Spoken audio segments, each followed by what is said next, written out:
Folks, Bob Mannery here, and you're listening to Agree to Disagree, the flagship, only on A2D Radio. Uncle Sweeps, Nick DelGozzo, the legendary Brian Wilson, and the fucking man himself, Thomas Arnone.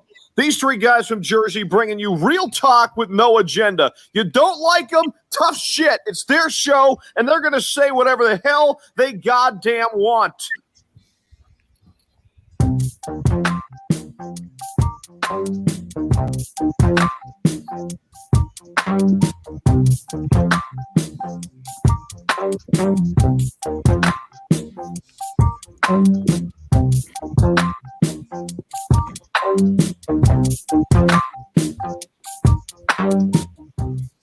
Welcome in, everybody. Another edition of Agree, Disagree, only here on A2D Radio.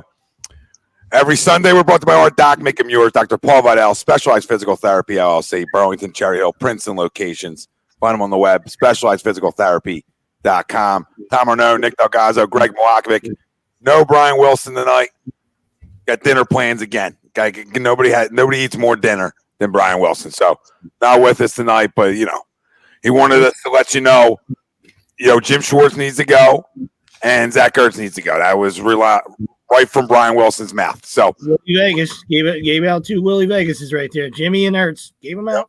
Yeah, I own 4 Willie Vegas. They probably lost just like those picks. Yep. If you took Wilson's picks, they'll tie into the crumb of the week. We'll talk about a little bit about the NBA Finals starting up, ALCS, around the NFL. But our main topic is Andy's Eagles Steelers recap. And our poll question brought to you by Ambuck Services, AMBUCK Services.com. 20% off. Telling the boys from A2D sent you. The Eagles will still make the playoffs. Agree or disagree. Or you can go with Jim Schwartz should be fired. Agree or disagree. Or you can go with Zach Ertz should be traded. Agree or disagree. We have like 3 different polls you can run with tonight. So triple eviction. Triple eviction. We got triple coverage in somebody. Instead of manning up with a linebacker against a second-round pick who absolutely owned us all day. I can't.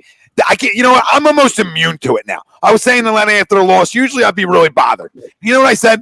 I'm getting immune to ways to lose games somehow. You know what I mean? Like, you find ways to lose games. I mean, you fought yourself all the way back into that football game. Credit to this offense, all right, for starting to put up some points, right? They've struggled all year and finally got hot today a little bit, and that was good to see. But this defense, who on the pregame show this morning talked about, hey, if it's a top 10 defense, they travel for you, right? That's what everybody talks about. Top 10, they travel everywhere for you. Let's be real. And this defense couldn't get off the field today. And let's not act like the Pittsburgh Steelers are the greatest show on turf. It's a good football team, good offense, taking nothing away from what they are over there. Real good football team. Right? But the offense isn't should be this not being able to get off the on the field all day. When we talk about a front like this, when you talk about all the money on the defense side of the football, all right? And then you say, okay, well, is it the players or is it the scheme today, right? Or is it a combo? Because I watched defense over the first 3 weeks play really good football, and today got exposed a lot in the air, a lot with misdirection, and never an adjustment. I mean, a guy scores 3 touchdowns on you. Usually when a guy scores 2, you start to say, hey, we want to find this guy, right? When he scores 3, you might roll all 11 people to him. Okay? Like when he scores 3, you might roll the whole defense to him. Roll the whole defense. So I'm a big Jim. I was always a big defender of Jim Schwartz. After today, when you leave Nathan Gary, who hasn't shown he can cover anybody, you're going to leave him in the slot versus a guy who has 3 touchdowns versus you? I mean, that's a fireable offense. That's a fireable offense. And then you give up that many points too. Right? I mean, that's fireable. That's a fireable offense. I know defenses get beat in this league. But when you rally yourself back, that's when you need to get the stops. And it's not just on him, but I'm just making a point. Like the same old defense sometimes. Like make an adjustment. Offensively, made an adjustment today. Defensively, we didn't. So that poll question, I would say agree today, even though I'm a defender of them. Did the Eagles still make the playoffs? I'm going to say disagree right now. I'm going to say disagree because we find ways to lose games. Like, I would have told you agree maybe earlier on, but as soon as the Cowboys, again, took the lead here, and you're just like, okay, like, I don't think – I know their defense isn't good, but are we even in this conversation? And for what? for what? A bad division? Like, I always want to go to the playoffs, and I always say that. I always want to be in the mix. But unless they come out next week, like this was a prove-it game that you belong, and I thought their effort was there, and they're right there, right? We can say they're right there.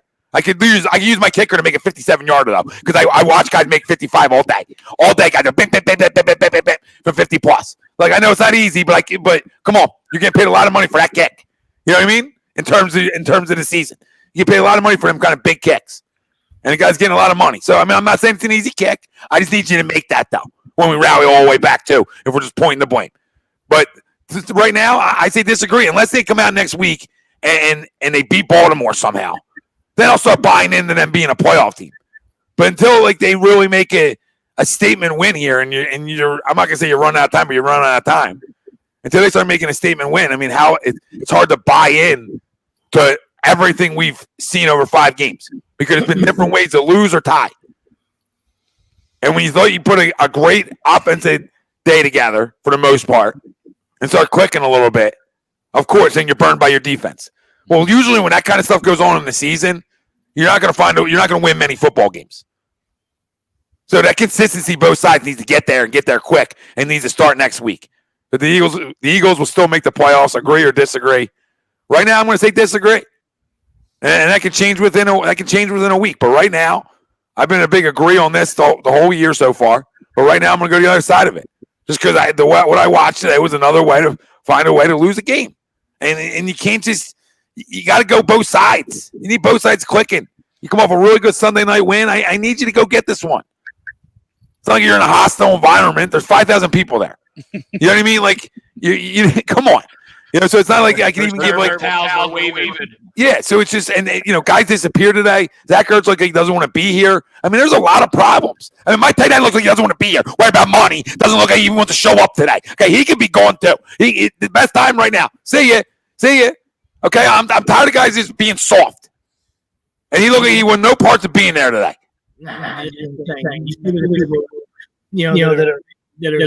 They're always selective with their hatred or their criticism. You know what I mean? Like you said, 11 and Doug get it pretty much all the time. You know what I mean? But, everybody always, not everybody, but a lot of people are Jim Schwartz guys and they hide behind that. And then they want to defend this defense. Like, come on, you had 2 weeks in a row where, you put a little perfume on a pig. Let's call it what it was. You know what I mean? You played the Bengals, who are atrocious, have some offensive weapons, but are atrocious on the offensive line, right? So you're supposed to get 8 sacks. You went in there last week. Good job. Took care of business. You got to win. You didn't shock the world, all right? They got a ton of injuries. You beat 2 backup quarterbacks last week. Lottie fucking da. Today, you get 38 dropped on your head. 5 straight possessions where the Steelers scored, touchdowns or field goals. I mean, it was like you couldn't get off the field. You couldn't make a play other than that first 2 drives. The pressure was gone. They had 1 sack. Early on they got to Ben, and they had a bunch of pressure. So like I said, it looked good early on, and then once again it's Jim Schwartz getting out coached again, getting out Fox. It reminded me of the Rams game. That was it. Where they're 2 steps ahead of them, right? So now they're like, hey, the Eagles are leading the league in sacks. We got to get the ball out of Ben's hands, and that's what they did. Misdirections, slants. Little bubble screens, whatever it is, they got rid of the ball. Crossings, they got the ball out of Ben's hands. They made adjustments, but then he was able once in a while, to take his shots downfield once they were able to loosen things up. You know what I mean? So, it is what it is. But you can't. You put up 29 today. You're supposed to win a football game if you think you're a playoff team, or if you think whether you're in a shit division or not. If you think you're a playoff team, or you're a good football team, or you're trying to get this ship righted in the right direction, right? You put up 29 today, you're supposed to win. And that's the bottom line. You get on the field, and like we talked about earlier, I was busting your chops, but the officiating was atrocious, right? So at the end of the day, that's not what decides games, because, the Eagles got hosed and then they gave it back. That whole crew should be suspended for a month, right? They should be ashamed of themselves on both sides, you know what I mean? But they did miss some big plays on the Eagles side. So, don't get that twisted. You know what I mean? They messed up big time. Yeah, it evened out. It evened out over. It did. Yeah, we're not going to yell excuses. It is what it is. You got to find it. There was a point in time where 2 touchdowns were strictly pointed at them, not seeing stuff. So then I started to get aggravated. Yeah. Like, okay, now it's getting a little glaring. Hey, how about we just be sloppy both sides then, and maybe toss a flag this way that maybe wasn't there. I mean, Claypool should have had 5 touchdowns today. If you really want to talk about it, you know what I mean? Because that was a gimme PI call on the other touchdown. So I mean, really should have had 5, and there's zero goddamn adjustment. There's zero adjustment, and playoff football teams make adjustments. And he just tries to get again. Darius Slay didn't play well today, but corners get beat. We talk about it all the time, and he got beat around a little bit today, and that happens in this league. But you're left 1-on-1, and it's going to happen sometimes. But again, there's just nothing ever made adjustment wise, and with a defense that walk and talk like they're that good. Today let your offense down, and playoff football teams don't do that, and they don't do that consistently. And it's been for 5 games now, even with a win, it's been that either one side of the football is letting you down or the other. And you're right, Sweeps. Like make an adjustment. Know that hey, we lead the league in sacks. So what are they going to try to do today? Get the ball out of their hands quick. So my game plan should be dedicated to them thinking that, because this is a coaching staff that's a pretty smart coaching staff. This is why people say, Tom, why do you love Mike Tomlin and what they do in Pittsburgh? Because they're smart. That's why they win football games. Even when they have nobody in, they win football games and compete. Well, because they got a good coaching staff. Yep, absolutely. They're always a step ahead of you in a way. And like you said, Rams step ahead of you. McVay, good coach. Say what people want to say what they want about him, but good coach, good offensive guy, right? I thought Doug essentially was this little bit step ahead, like house money that Miles took one to the house, right? Some house money, because with your offensive line and their defensive line, you ain't running the football today well, right? I mean, you're just not. And then when you get down early, like you did, you talk about 10 minutes left in the third quarter, and you're down 3 scores. Okay, so if anybody thinks you're going to now run the ball and that's a smart decision, you're misguided. So now the 11 carries or whatever he had in the first half, Miles, he's not going to, or the 8, right? How many do you think he's going to have in the second half now? In a game where you're trailing and playing catch up. So this is what you get. And he's got to throw the ball, and I thought they did a great job of that today. And Carson, people are critical of him, rallied his football team back today. Okay, rallied his football team back. Was he perfect? No. All right. The one pick, the one pick at the end of the game don't even matter. It's 4th and 20, right? Yeah. And the other one, it's a bad ball. I don't know what you're leading them, obviously, to a spot, but bad ball, but illegal contact. I'm not blaming refs, but I'm just saying illegal contact. That should come back, because you don't know where he's going to be in his route anyway. But still, I mean, not a good ball. There's no excuses for it. So at the end of the day, one bad pick, played well today. Moved around well, was accurate with the football. I mean, the one over the middle, Miles, late in that game, even though it didn't matter anymore, jump up and catch a ball, babe. You know what I mean? Jump up and catch a ball. I think there was 3 you're talking about illegal contact. Ertz being disinterested again, either pissing in his Cheerios for his contract or his usage or whatever the hell it is. Get your head out of your ass, and you don't even want to block. Not that he was fucking ever blocked anybody in his life, but he never doesn't even look like he gets in anybody's way anymore. You know what I mean? So it's like and then it's obviously a bad ball too. So that was like a a three-headed thing, if you ask me, on that play. You know what I mean? But it is what it is. 11 played well. Hightower, that ball went right through his fucking hands again. You know what I mean? Early in the game. Now, 11's got to make that throw deep. The greats make that throw. But also, like I said, as we saw Hightower, the ball go right through his legs in the end zone. He also, is stumbling over his feet too. He obviously, wasn't too graceful himself right there, where he could have maybe run under that too. You know what I mean? So you want Carson to have a little more touch on that. We can't miss that throw right there. But, it would help to have a wide receiver capable of making a play as well. So it is. Or get out of bounds before the half. Yeah, that was the other one. That was the other one. He had one on the sideline. He tried turning it back up. Like, dude, get out of bounds. No score, timeouts, everything. No the situation. 2-minute drill. Get out of bounds. But then he pointed, and then we always talk about, act like you've been there before. He's never been there before, so I understand that point. But you went to Stanford, bro. You don't have a fucking clue. He stands up and he points to the first down, he's like he wanted somebody to take his picture. Oh yeah, you're talking about. I'm talking about Hightower had a chance too before. Yeah. Earlier on in that drive, it was about a 7-yard catch. Get out of bounds. He tried turning it back up, being cute with it. It's not college. You're not taking it to the house. Get out of bounds. So little things again cost you this football game again. They overall, as an overall team loss again, because we say we don't put losses on one guy. They're just like we're not going to put wins on one guy. You know what I mean? That's just the way this league goes. So, again, little things cost you a football game today. Again, and I don't know how many times you can do that if you want to be a playoff team. If you're just joining us, our poll question, the Eagles will still make the playoffs, agree or disagree. Our other poll question, Jim Schwartz should be fired immediately, agree or disagree. Zach Ertz should be traded, agree or disagree. Zach Ertz is soft, agree or disagree. Where is Zach Ertz going? That's not even agree or disagree. That's just a question. And don't tell me double covered because guys get open all day. They get double covered in this league. So I'm tired of hearing double coverage. All right, I'm tired of hearing people tell me, well, Tom, they take him away. They take him away. Team try to take a lot of good players away in this league, and they still make plays. I'm so tired about it. Damn. This is what they're telling me. This is what everything's telling me. When I rewatch it, they're taking them away. No. Be a good route runner and get open then. Okay? Or if that's true, on the offensive side of the ball, create some creativity to get him the ball then. Well, Doug's comments today were more of a shot at everybody. No, you're absolutely right. Doug said look in the mirror today. Doug told him to look in the mirror. No question about it. Get him a little look in the mirror, Zach. Yep. And I like that. Hey, you here? You here, bud? Did you travel up here with us? I didn't see it. I didn't see if you're on the plane or not. Greg, to the poll, agree or disagree? Yeah, and real quick, just to tie on that first Carson interception, that, as Sweep said, it's like a three-headed monster, and with that type of timing route, any one of those three happen, that's what you get, right? Because that ball is released before, he gets bumped and gets thrown off his route because it's all a timing route. So, yeah, I mean, it was a bad ball, and didn't seem, even if he wasn't bumped, who knows how, where he would have been on that in cut, but it still didn't seem like it was there. But still, I mean, you can't put full blame. There's a lot of blame to go around. To the Eagles making the playoffs, I disagree. Jim Schwartz being fired, I agree. Zach Ertz being traded, I disagree, but you can talk to me about it. Well, I'm definitely listening, though.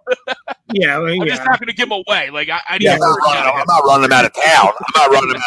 I just get a little disappearing act. We don't like disappearing act.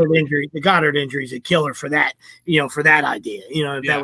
That was where you're realistically thinking, you know what I mean? Yep. So that's a killer because, Richard Rodgers is, obviously Richard Rodgers. You know what I mean? Like, you appreciate favorite target. You especially, you appreciate anything Richard, can stick in his numbers, but let's not be too crazy. And you both were spot on with Pittsburgh and using our D line against them. I thought the D line in general played decent, right? So I thought they played well. They got pressure, but as you both said, they used us getting up the field and our pressure against us. You know what I mean? With those quick, reverses and misdirections and wide receiver screens. I mean, I think, Brandon Graham's still picking up his jockstrap from from the one guy juking him out and getting 5-6 yards when Brandon Graham's looking at him right, like, I'm here, and then, whoo, see ya. And they used our defensive line and the pressure that we have been getting because it was there today. It didn't result in any sacks or any big plays, but it was there. And they used it against us and just absolutely destroyed the back half of our defense, which we kind of always knew was going to happen. Yeah, absolutely. So I agree to Schwartz because you know how I feel about Schwartz. It's been tired. It's been too long for me. I've been screaming from the mountaintops. You know what I mean? So it's not about being right or anything. It's just the guys rubbed me wrong from day one. You know what I mean? I'm not, a Birds fan like you guys, you know what I mean? But the guys rubbed me wrong from day one. You know what I mean? Like ever since he was a head coach, he's rubbed me wrong. You know what I mean? When you let Jim Harbaugh punk you right there on TV in a handshake line, you know what I mean? I knew what was going on downstairs. I knew what was going on downstairs, Jim. You know what I mean? So, and then you came here and it's like, yeah, it's stubbornness, inability to make adjustments, and your way's the best, and all this stuff. And you show, he just makes no adjustments, and it's just constantly bangs his head against the wall. And like, they won a Super Bowl, so he got a reprieve, even though they gave up 38 points, whatever it was. They made one play in the Super Bowl, and that was enough to get you Lombardi, and that's fine. I mean, it is what it is. Yeah. Yes, disagree. The Eagles making the playoffs. Obviously before the schedule, the schedule's tough, and they're just they haven't put it all together on both sides yet, and I don't know if that switch is ever going to go off. So I would say no. And the Ertz thing is just, to me, that's just a loaded question. I don't like his attitude. I don't like what he's doing and how he's going about things. And he's soft like fucking Charmin, but you can't. I don't think you can trade him now. Especially with Goddard being hurt. So, like you said, you'd have to get absolutely wowed. You know what I mean? If you can get a couple pieces, and it's something that's going to knock your socks off, then sure, have at it. You know what I mean? If a guy's, continually just going to play like somebody fucking, pissed in his Cheerios, you know what I mean? And he's fucking, you don't need that kind of shit in the locker room. You don't need that. So you would think he would come out and just want to eat, or you know what I mean? Like you would think he'd be like, all right, no one else is here. Let's go, Carson, me and you. I'll figure out a way to get open. Just throw me the ball. And you saw that last year. I mean, you saw it in time. Absolutely. I don't want to hear that. Yeah, I don't want to hear this narrative that for you, bro. It's been the guy. It's about engaging yourself, right? If you got talent, it's about engaging yourself every Sunday. Okay, so when you don't show up, and you've proven that you had 199 catches one year, at the end of last year, right? When there was nobody around, you made plays. Okay, there's nobody around, and you made plays. Milk carton guys, right? Guys bagging shells, and you're making plays. So when you don't show up in a football game, that tends to make me think that you were disinterested and not focused, or one of the two, right? And that's what that tells me. Or you're worried about other things. You're worried about things you can't control, which is wanting a contract extension right now, or whatever it is, A, B, C, D, E, F, G. I don't know, but we always talk about any player like, hey, control what you can control. Well, anything goes at this level. This guy looked like he wanted no parts of being on the football field Sunday. That worries me. If you're going to be part of my future, and I'm going to give you an extension too, right? Because body language, all them things, production tie into you getting more money, right? So when you pull like how you look today, it's hard for me to back the brinks up to you and say, you know what? I know we said we weren't going to do it yet, but here you go, right? If you're playing great football right now yourself, then you're going to get that money you want to get. So a lot of that your production, and I don't like it. Now, am I trying to trade him away right now? No, I mean, you got to give me something that's worth me doing it, obviously. I'm not in the business just getting rid of talent unless you got something that I'm like, okay, that's worth it, right? But even right now, no, because you're still in a playoff hunt. Even though your division stinks. So you're still trying to make the playoffs. Nobody starts the year saying, I don't want to make it. I don't care how bad my division is. You just want to try to get into the dance. Even though right now I disagree to the poll. All three of us disagree to the poll. So if then somebody out there agrees that this is a playoff team, let us know. Explain to us how. Because the only way they're going to prove to me that our playoff team is going to beat in Baltimore next week. That's how you prove to me you're a playoff team. That's how you proved to me this week was just a step closer to getting it all together, right? That's what this week would tell me if you go beat Baltimore. Well, if you come get your doors blown off next week, then we have a different conversation going on. I mean, not even a different one. Then we're really talking about doom and gloom and drafts and and cap and too many things you don't want to talk about when it comes to the Eagles. So yeah, because you were looking at this week. You won a quote unquote ugly one, but in the NFL, there's no ugly wins, right? The W is a W, and you were trying to back that up. Now, I thought at least on the offensive side, I thought the effort was there, and I thought they played a lot better on the offensive side of the game, and in theory should have won you a game with 29 points. But yeah, when you don't win a game and you don't stack wins up, it's tough to buy in, and it's tough to think anything else is going to change, especially with a team like Baltimore that's right on the horizon next week, and in theory probably should blow our doors off.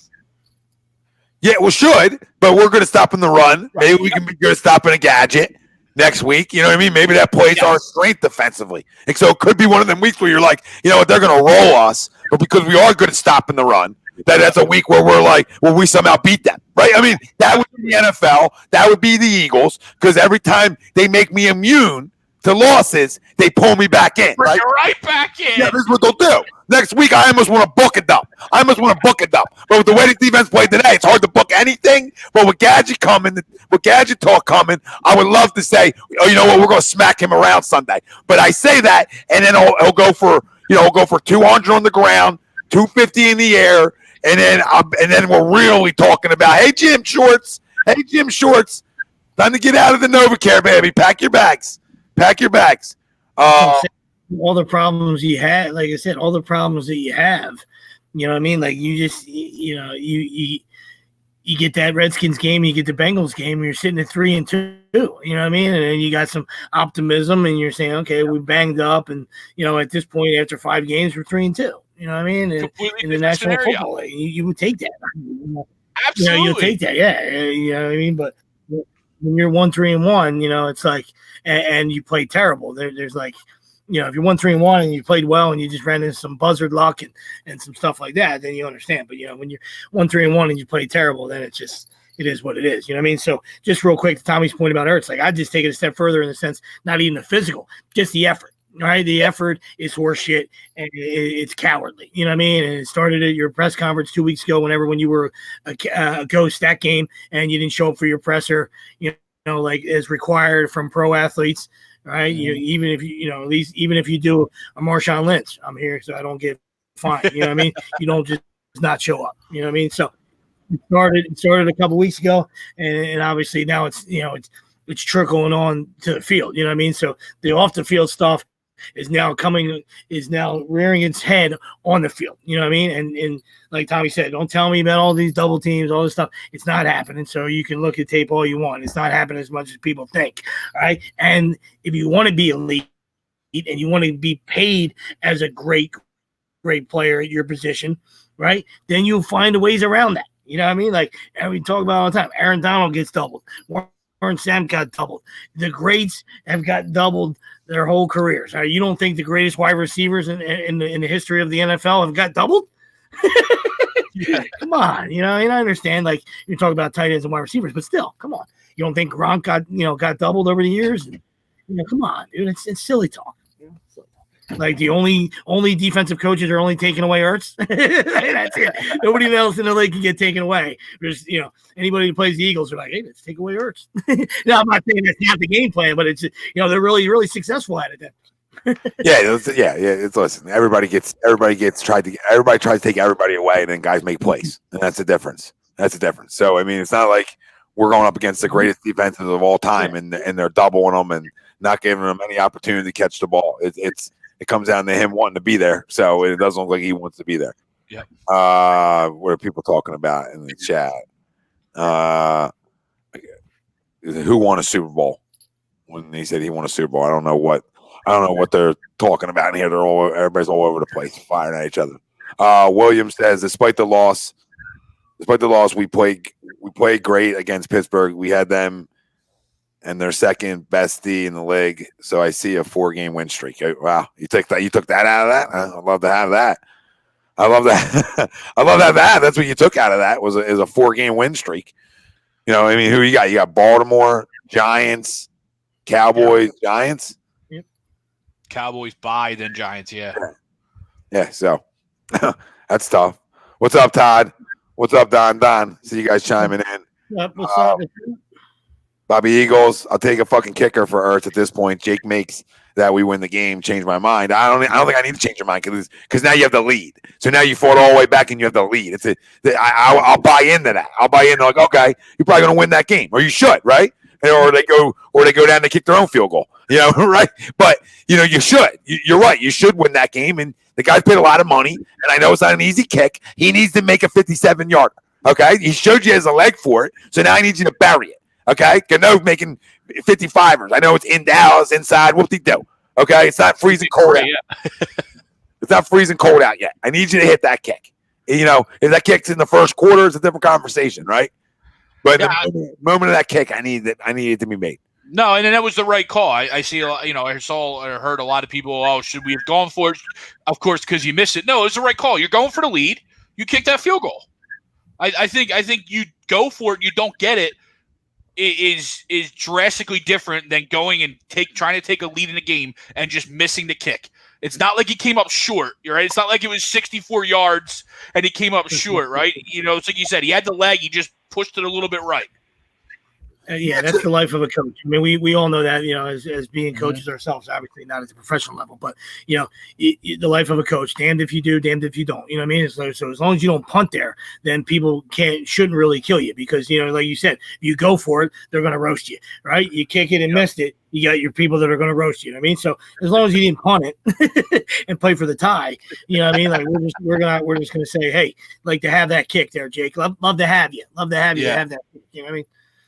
Yeah, if he makes it, it's gravy. People love him kicking it there. So I mean, I know one guy who just said, where was the comment? Joseph says, defense blows, and at 3rd and 5, you run the ball, go for it on 4th. But okay, I mean that's easy. That's easier said than done. I don't. That's if you're thinking about going for it on 4th. He's obviously thinking on 3rd down there that they're kicking the field goal here if they don't convert this, right? So that's what he's thinking, that we're going to send them out to 57-yarder. If we don't get this, we're kicking it. So to run the ball there to gain 2 yards, that's not his thought process yet there. Especially with a banged up offensive line, everybody just wants to go the opposite route because the one thing didn't work, right? So because the pass wasn't completed, then it's like, oh, we should have ran the ball there. Well, I mean, again, against that front with this offensive line, I mean, that's why you get away from running it a little bit. I mean, I'm not saying I disagree with it. Maybe a draw's great there. You know what I mean? Maybe you're right, Joe. I mean, maybe a draw's great and they bust one. But you weren't running the ball well at all besides the one burst. Yep. And that's why they didn't really go to it. And you were playing from behind. So you really didn't get the flow of running the football going today because you had to come from all the way from behind. Yeah, it's tough to run. I mean, like I said, you can, whatever play call you want to call there, it's, you just don't want to run anything. You don't want to run anything that's going to cost you yards. You know what I mean? So a draw could get blown up. I mean, we saw it early in the game. We saw a giveaway draw go for 75. You know what I mean? That was a giveaway. That was, 3rd and 9. We're getting a lot of pressure here. Let's see if we can pop one. If not, we're going to punt. You know what I mean? So, fortunately, in the beginning of the game, that went for 75. Beautiful. So to run that there, all of a sudden, that gets blown up in the backfield, then you're going to have to punt. You know what I mean? So the only thing you can do there was, something, try, quick hitter or something, something conventional there, that's not going to lose you any yards, but, I hear you. Like I said, you like to see, I like my coaches aggressive, and he's been that way, his whole tenure, I mean, he seems to be shying away a little bit at times, so I'm not sure if he's becoming gun shy because of, everything that's happened this year and, either people being banged up or, Carson not playing up to his, full potential, or they just can't protect him, stuff like that. You know what I mean? So a lot of things, a lot of different things go in the, his thought process, but he doesn't seem to be the aggressive monster that he used to be, except for like it's silly times. You know what I mean? Like going for 2 when you're down 11, you know what I mean? Yeah. Turned out to almost be a genius move if Jake makes that and they win by 1. And then you say, wow, thanks a lot, nerds upstairs. You know what I mean? So, but where's that aggressiveness, when on in other times, you know what I mean? Like, like, I don't know. It is what, that's kind of just the way I look at things, No, absolutely. Absolutely. Mike Royal says true. He's gun shy. Talking about Doug.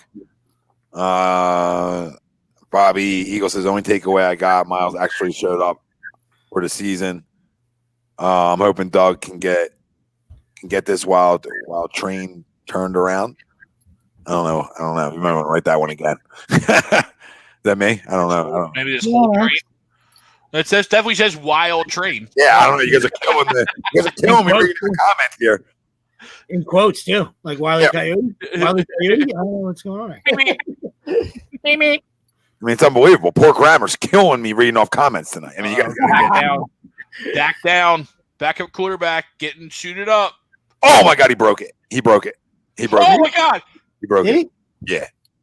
Yeah. How come he's not screaming? Oh shit.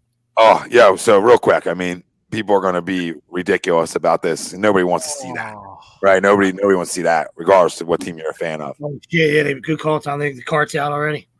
That sucks. Oh, it sucks for him too, money wise. Oh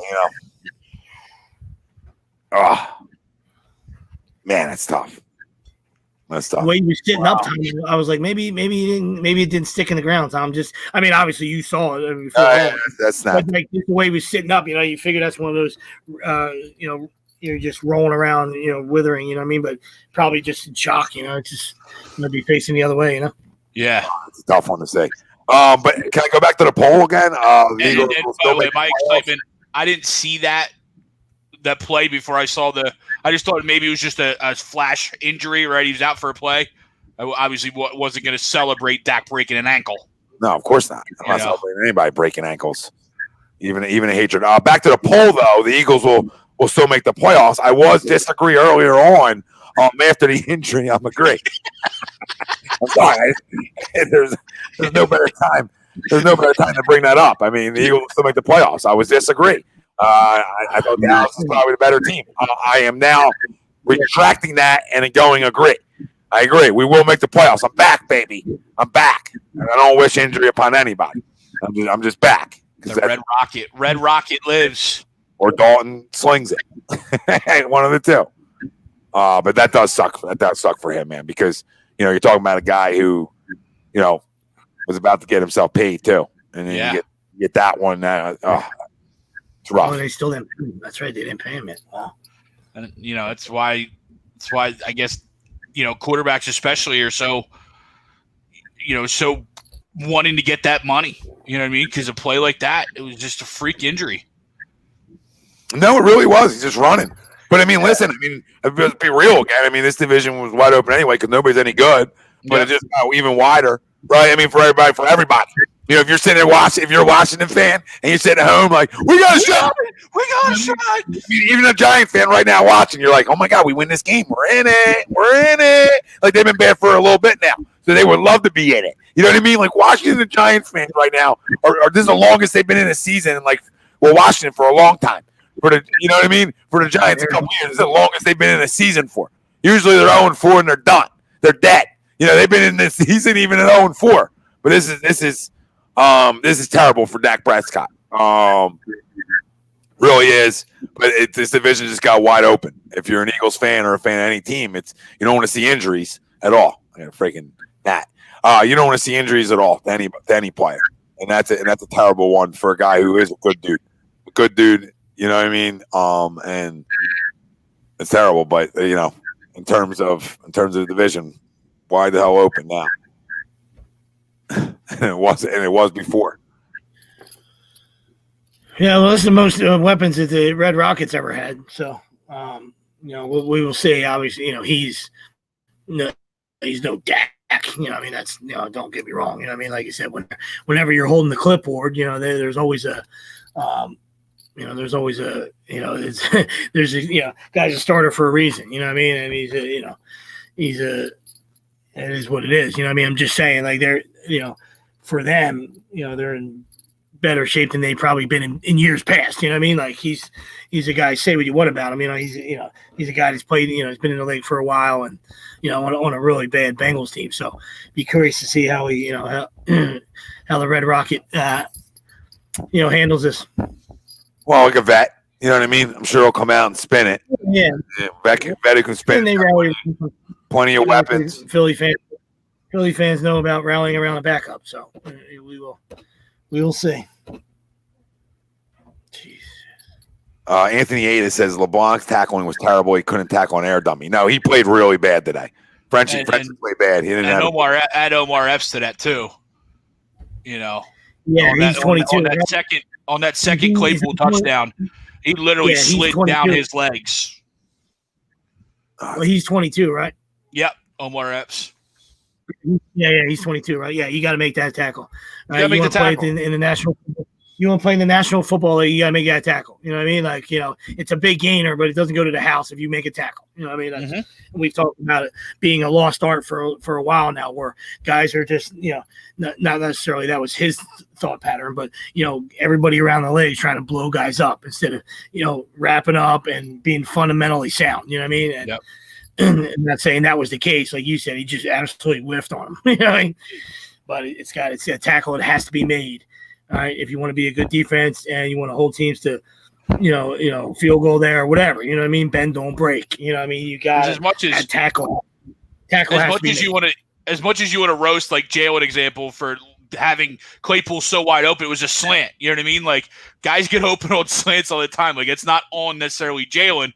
to be step for step with him. But Epps has got to make that tackle. He walked right through him on that tackle all the way to the house. No, yeah, he did. Yeah, he did, and that's what you need. I mean, Overtop's got to make that tackle. But one thing about this defense, usually when Rodney McLeod has great days, usually his defense does. Rodney McLeod had a really good day today, in my opinion, and for the most part, like I see him around the football a lot today. Again, and usually, it translates to his defense playing well. Not the case today. One of the first times, since he's been here where he's played well and the defense hasn't, which is weird because usually that's been like something that goes hand in hand. When Rodney shows up, usually his defense did, like he did last week, had a good game. Yeah. And I thought he was having a good one this week as well. But what's up, Paul from Australia? But it's hard when you don't have the guys on the outside to deal with the speed, I guess, that they brought to the table today. Yeah, and that even goes for Slay too. So when you can't get to the quarterback because he can't have his hands so quick, your biggest asset, which is your front, and they can't get home because everything's too fast for them to get home. Well, this is what you run into when you don't have the linebackers to go sideline to sideline. They exposed you really, truthfully, not having linebackers today for the most part. You know what I mean? And some of the misdirections. That's where your linebackers come into play. You know what I mean? And that's where they exposed us today. And that's a great coaching job. When coming in like, hey, we're going to take away their best asset, which is their front, and we're going to expose what they're bad at and what unit they're bad at, and that's their linebacking core. And they did that for the most part in terms of like the misdirection stuff. Besides that, I mean, we were a lot of one-on-one and guys got beat today. Cowboys score. Touchdown. Did you tear an ACL? Zeker. He slipped on that spike. I thought he was going down. Yeah. Paul says from Australia here. I know we lost, but how did the O-line go, and especially Jordan Mailata? Mailata played well. I mean, I thought that offensive line, I didn't think they were going to run the ball well today for the most part. They were able to get a big run from Miles Sanders, but overall, I mean, Jordan Mailata, his name wasn't mentioned until Bud Dupree beat him at the very end of the game. So, I mean, besides giving up that sack to Bud Dupree there, I mean, Jordan Mailata played really well again. And we talk about, we'll start talking better of him when you give me a sample size of more than just 1 week. So now it's a good pass rusher in Bud Dupree, really good pass rushers over there in Pittsburgh, and you did a hell of a job today. So, I mean, credit to Mailata for playing well over there again. I'm not crowning the guy. I'm not saying he's left tackle of the future. I'm just saying that's good. I mean, we want guys to be good and be able to play at this level, right? And it's good that he can. It's crazy that we're talking about a rugby player and a guy who wasn't, was on nobody's roster 14 days ago, and these guys are contributing offensively, but high round picks can't. It's amazing. Right. You know what I mean? It's truly amazing. But I'll take them any way we can get them. You know what I mean? If you miss on first and second rounders, you better hit the late shit. Then. You better hit something. Or that's how you have a job. And I know they had a lot of sacks. I don't know what the exact number was. I think it was 6 maybe. I think that's like 5 or 6. Hold on, I'll check. 5 or 6 times. But that wasn't all offensive line. A lot of that was, our guys couldn't get open. A lot of that, a couple might have been Carson holding the ball. I know it was a couple times, 5. There was a couple where you're like, oh, Carson, you got to get rid of that. But, at the same time, that's coverage stuff. You know what I mean? It's not necessarily all on Carson. So I agree. I think the O-line and Mailata for going up against the best defensive football, I thought they played very well. Yeah, I thought they did. I thought they did as a whole. And, again, Lane going down, Driscoll having to come in too, right? So you have to deal with that on the other side. Just a lot of moving parts again. And you just, like we said, this would have been a great win because now you're winning a game you shouldn't, and then you're starting to hopefully get some guys back, right? Like your first round pick. You're right on the outside. So hopefully, Deshaun maybe, Alshon maybe. You would like to win a game like this. Maybe Lane gets a little healthier, right? You love to steal a game like this because then you're feeling better about it moving forward. You know what I mean? But even though all that being said, offensively, you got to be feeling a lot better than we did a week ago, right? We're feeling a whole lot better about our quarterback, about different things offensively than we did a week ago. You know what I mean? And that's the positive I can take out of today's game. I thought Carson was more accurate with the football offensively. Obviously, Fulgham had a monster game. And, you can see how Carson sort of likes to throw to them big targets. That's why he had such a good year with Alshon in 2017. Them guys who can just go up and get it, I think are the type of guys he likes to go to a little bit, right? There is like security blankets. And you saw it today. You saw that chemistry start to work. And I don't care. Like, I hope the kid can play. I'm not crowning the kid. But, it's two straight weeks with a touchdown in this league, from being – nowhere to be, not even on a roster 14 days ago. I got to give that credit, and hopefully he can play in this league at a high level because he can replace the second round pick that we missed. Yeah, absolutely. They just replayed the Dak injury, and at first he tried to bang it on the turf, trying to knock it back in. I guess maybe he thought it was just dislocated at first, and I'm like, oh man, it's like you feel bad for the guy. No, you do. How do you slamming it on the turf because he was trying to knock it back into place to continue? Oh, I will say that Anthony he talks about Stuart Bradley. I mean Bradley and Davion Taylor. I would start both at linebacker. What do you have to lose? Go start two rookies. Like, what do you have to lose? Like, we always talk about it. Like, if you have nobody else there, and you're really bad at a position, what do you have to lose by playing two rookies? You're not gonna get worse. You know what I mean? No, you're absolutely right. No, and I think on the goal line, Bradley made a nice stop, but then he was, of course, non-existent there because he's probably just on the goal line package. Because you saw a lot of sweeps. You saw a lot of Singleton and Gary, and Singleton, that was short-lived. Yeah, I mean, I don't think he played horrendous today by any stretch, but you're spot on. I mean, not a great game, like where you're like, oh, this guy's our starter. Yeah. Like you got to give it to the young guys right now because might as well, right? You might as well see it. Yeah, I mean, how many times did the fans got to yell to get rid of somebody? When we're constantly telling you somebody's bad, usually they're bad. That's what I keep going back. Like with Gary, you're absolutely right, Tom. Like with Gary, like how do we sit there as fans? And all right, are we all going crazy because we know this guy stinks? You know what I mean? When every single fan goes and says, this guy stinks, he probably stinks. Yeah. I know as fans, we overreact a lot. You know what I mean? And we can be irrational a lot. But when the entire fan base is on one common theme, it probably means it's the right one. Yeah, because usually the common sense fans will come out and tell you no, it's not. It's just a bad team. Like, he's actually a pretty good player. Blah blah blah blah blah. No, I mean the most common sense guys in the world, I feel like here at A2D, are going to tell you he stinks. Yeah. He stinks, and if Davion Taylor can't beat him out as a third round pick, then that's another miss. So I mean, I don't, Davion Taylor and Sean Bradley, Stuart Bradley, I don't give a rat's ass, right? Needs to be on this football field, and let's see how they can play. I'll take Stuart Bradley back. That's why I said it. That's what I said. Yeah, no, absolutely. I mean, nothing else isn't working, so we got to see what we got. Yeah, absolutely. It's all you can do is see what you got. Manny Martinez says Bradley yelled, "Let's effing go" after the goal line tackle. Pretty funny. Yeah, they caught that on the broadcast too. Yep. And that's good. I mean, good. At least come in and fill a gap, right? You fill a hole and tackle somebody like you're supposed to in the National Football League, right? And Nate Gary actually the problem is he isn't terrible against the run. That's why they put him out there. Problem is he can't cover me or you. I mean, Davion Taylor is an athlete. So, Davion Taylor should be able to cover. Like, you draft the guy in the third round. Like, third round picks should be able to at least contribute when the rest of it is putrid. So, take that for what it is.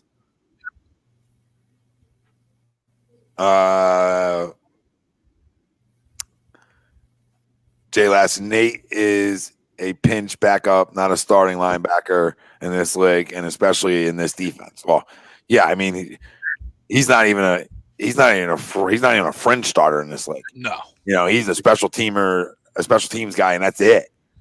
No guys rolls and don't overvalue guys, and that's what happened here with this organization. They thought they could plug and play. And I wonder who that's on. Like, I wonder, I know that's on Howie, but I wonder how much of that's on Jim too. How much is on Jim saying like, "Yo, I like Nate Gary." You know what I mean? I don't know. It's got to be because I can't see how you look at film every week and be like, "We're gonna roll him out here again." Yeah, I don't know.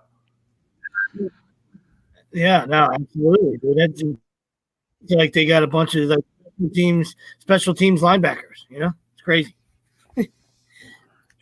Yeah, it just doesn't make sense. And like I said, young guys can't get on the field and play over these guys consistently too. I mean, I know it's you're up against and not having an off season essentially and things like that. But I mean, at the end of the day, you just start to put talent on the field and see if it can prevail over trying to duct tape it for a year with these types of players out there. And that's what they did. And you're really hurting a really good defense or potentially a really good defense by this. I mean, Patrick Queen wouldn't look good in the middle here. I mean, there's guys, and I'm not going to keep harping on names. I'm just making a point. Like, available guys in the first round, right? Kenneth Murray wouldn't help this defense out. So, I mean, that you look at things like that, and we all sat here and yelled and screamed for it. And it doesn't mean the guy we drafted can't be good. I'm just making a point that they never value the position in any sense of it, where they're going to draft a project in the third round, like a project. That's like, them addressing it. Yeah, that's what you address it with. People say, Tommy, I didn't play a lot of football. Well, how about we draft somebody who has in the third round? No, you draft a guy who has played a lot of football. The Bengals drafted 2 linebackers in the second and third round. They're both playing already. Oh, catch a ball! Oh my goodness! Yeah, I'd fake an injury too. I'll never get up again. Oh my God! I would never get up again if I dropped. I'd break my hand just so I can say I didn't catch him. That's why they play D. That's why they're D-backs. Oh my goodness! Pick 6 there. Pop says we win this game. The defense could stop them on third down. Seems like they ran the same 2 plays to get the first downs. Fuck, he's so right. When we see him, we're like, I know what they're running. Like I knew. I'm like, listen, I'm no genius. We all like to consider ourselves geniuses. I'm pretty smart, right? But when I'm at home doing this, you know what I mean? Because I know what's coming. Like I'm doing the audibles at home. Like that's an issue. Most likely. And if I can figure it out, I sure as hell need my defense coordinator to figure it out, right? I'm at home. Hey, I'm waving it around. Like, I'm audible on defense. Because it's going to be some kind of quick slant. So, you know what I mean? Something fast. Something to get out of their hands fast. And again, another day where this is the things that kill you about Jim Schwartz. Because he gets at times like bend don't break situations throughout the game. And sometimes the whole game. Right? Where he'll give the short stuff up. Well, guess what that starts to do? Okay, that starts to keep your defense on the football field. That starts to not get you off the football field on third downs. All right, these are sort of the things I'm going to put on a coaching staff after a little bit. Right? Instead of getting physical with guys, right? Trying to knock guys off their spot, knowing they want to get the ball out quick, right? Maybe some zone, maybe some different things. So I don't know. I mean, these are the things that start to drive you crazy about them. And again, no adjustments. And you never got off the football field the whole day. I mean, like Sweep said, at 9 minutes left, I mean, he just told you the 5 possessions. I'm saying with 9 minutes left in the third, right? They didn't punt. They didn't punt the whole day so far. And they had X amount of points. What do they have at that point? 20, 28? Yeah. Right? So they had 28 points at that point. They didn't punt yet. So, I mean, you take that for what it is. Where was the great adjustments later on in the game? You get bailed out by an Eric Ebram fumble, right? So you get bailed out by a fumble almost when they were driving there too. And I'm saying bailed out as a defensive coordinator. You know what I'm saying? Yeah. Like you get bailed out, your defense bails you out, in my opinion. I don't know. I don't know. I can't watch some of the things I watch from him that's been starting to become glaring, right? You want to give a guy a pass because they want a Super Bowl a little bit, right? And say, well, Jim, great red zone defense. Well, Jim, listen, we can't let everybody get down there, babe. You know what I mean? Like we can't just be like, oh, well, we got a great red zone defense. We'll just let everybody work their way down. It's just start 45. No, I mean, like 7-minute drives off my ass. To your point, right up. Sorry, to your point, they were 3 for 3 in the red zone today. So everything was pretty much balanced where you got to win things. You know what I mean? So the turnover battle came down to 2-1 because of the freaking Hail Mary at the end, 4th and 20 trying to make a play. So I don't count that. So to me, in my eyes, that's 1-1. Turnovers are 1-1, so that's equal. Third down efficiency, which Pop was talking about, 10 for 14 for the Birds, 11 for 15 for the Steelers. That's almost a wash. All right, nobody wanted to get off the field. All right, red zone efficiency, both of them 3 for 3. So it's one, you got to start winning categories. All right, if you want to, want to win a game, you can't have these washes. Can't wash out. No, you're right. Sacks. You gotta, 5-1. Sacks 5-1. You didn't. That surely wasn't a wash. You lost that one. Well, listen, talked about on the pregame show, I know the recipes for success, and talked about all week when you're going against a team that's better than you is you got to win a turnover battle. We didn't, right? Okay, you got to go to the field on third down. We didn't. You got to get after Ben Roethlisberger. We essentially didn't, right? So all the things that we didn't do, and you're still right in this football game. That's what really gets you upset. You do all the things, you did all the opposite of what you really needed to do to win this football game, and you're still in it. And that's what hurts you because that them couple stops you just couldn't get throughout this game. Them couple big stops that were so needed to really change momentum that you just couldn't do. You know what I mean? You just couldn't do. Go ahead, Greg. No, which is the deciding factor when you're trying to beat a team that's better than you. You know what I mean? When you're going up against the number one defense, when you're going up against all those receivers with that speed and a veteran quarterback and offensive line that they have, when you're going up against a team that's better than you and you have to try and win a game, you have to put yourself over the edge. And to both your points, if you're washing or losing battles, it's not going to happen. Listen, so, yeah, my question is, where do you guys go from here? Like, real quick, would you guys fire Jim Schwartz this week? Would you consider it? Or would you do it? Or are you no? Like, I just want to know where you guys stand. My always thing with firing somebody midseason is without a doubt for me. I mean, I'll keep it. He's breaking up on me. Hold on. He's going in and out. Go ahead, Greg. Go. No, I was just saying firing someone mid-season means you have to have someone, at least a replacement or a better option, right? I'm not saying he doesn't deserve it. You know what I mean? But to go mid-season means you're giving up on the season or essentially, right? Like, or in like Houston Texans, you think Romeo Cornell is a better option right now than Bill O'Brien. You know what I'm saying? So I don't know if we have that guy on the defensive side of the ball that's ready to take over because you're not bringing someone in new mid-season. But if they came out tomorrow and said Jim Schwartz is fired, cool, let's go, giddy up, we're rolling. Yeah, I agree. I mean, I agree with that. If you don't have somebody on staff that you think's better, then yeah.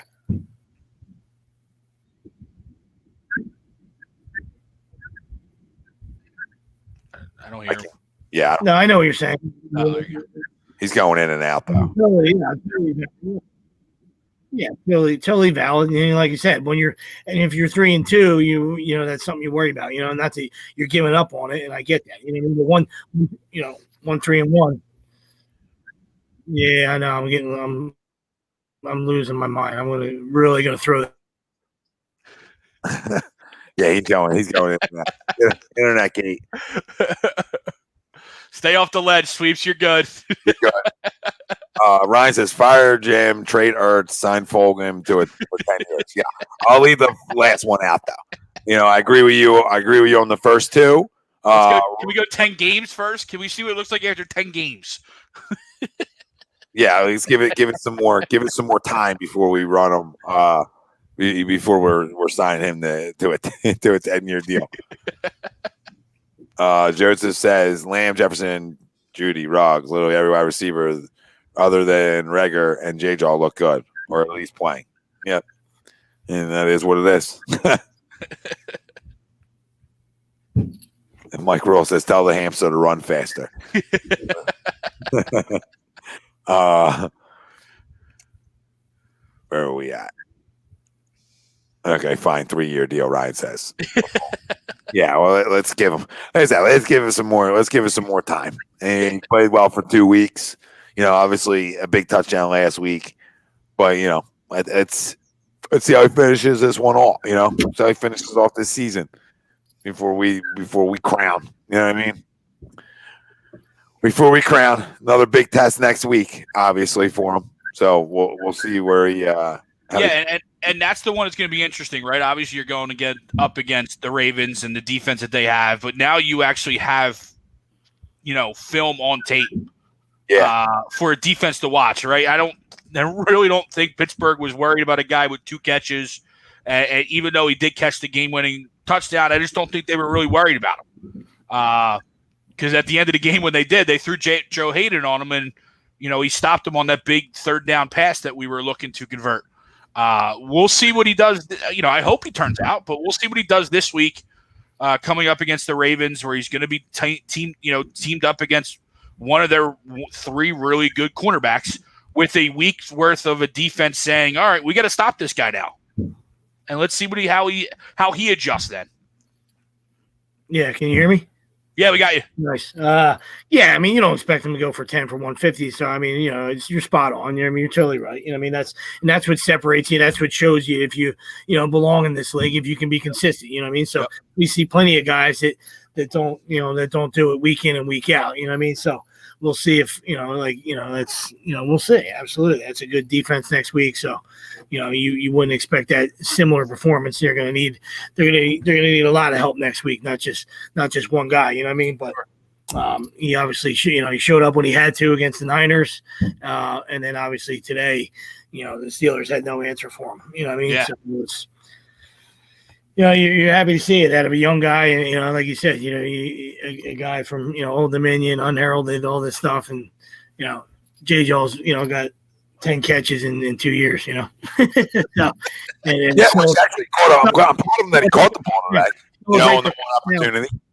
Celebrates a first down when they only got 5 seconds left and they're trying to split the ball. So, it absolutely just defines who J. Jaw is in a nutshell. You know what I mean? Like, are you proud? His tenure Are you proud? His tenure here has been defined by that play today. You know what I mean? Like, you're a ghost all the way up until 5 seconds left in the half, and then you want to celebrate and give us the first down sign, not even realizing that everybody's in a hurry. You know what I mean? Like, it's just it's crazy. Yeah, I mean, and we see it throughout the league, all these guys that they get their opportunity and they shine and they catch on. And I truly hope, because we, even if they come back, Alshon and Deshaun, it's not like they're going to be here for years. They're both, older, on their way out within the next few years. So you would hope that maybe we hit on one of these guys that when given the opportunity, they actually stick and can stick around. I just don't think we're that lucky.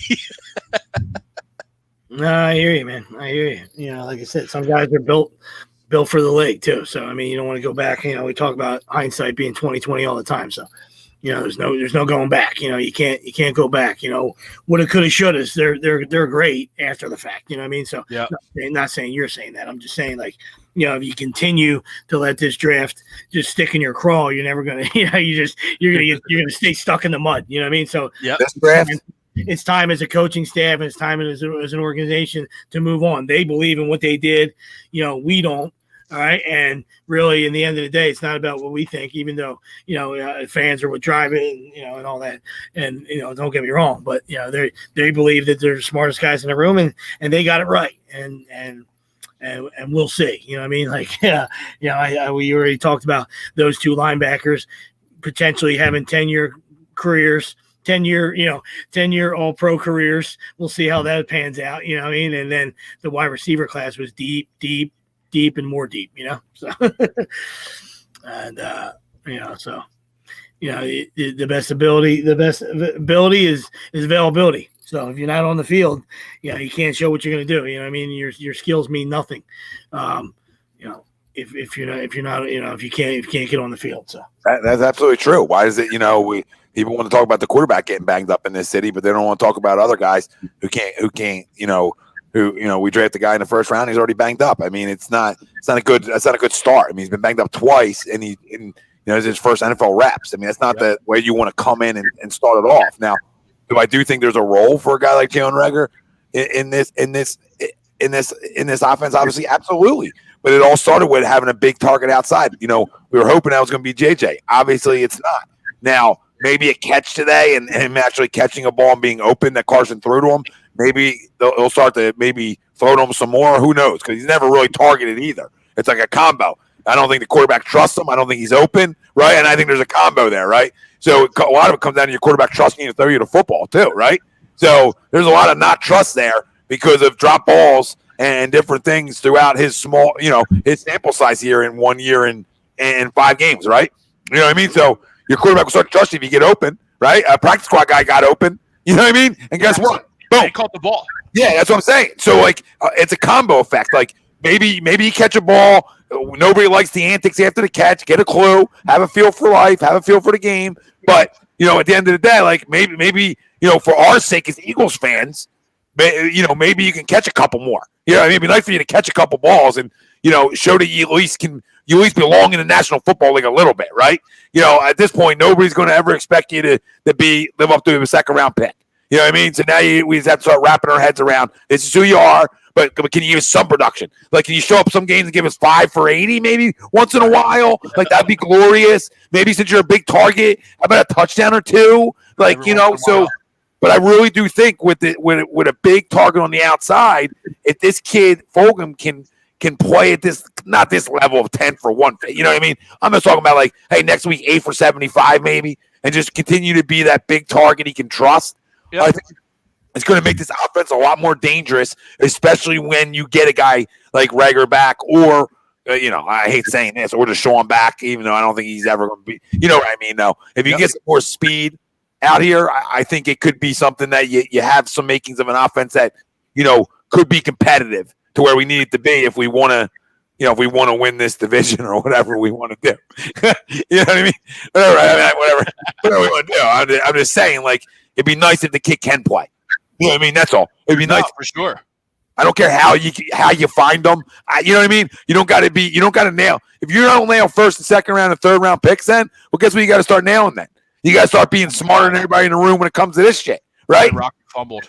Yeah, right? No, you're absolutely right. I mean, you got to find diamonds in the rough, right? You got to hit on 5th round picks. I mean, you got to do it the hard way. You understand? Like, you're missing doing it the easy way, babe. The easy way is the first round, second rounds. That's usually the ones you hit on. Now you got to do it the complete opposite way around because you've missed for years. So because you supposedly missed for years, it looks like, this is what you have to start doing, where you have to start hitting on these guys. Now, listen, we saw this with Boston Scott last year. We all told you, relax.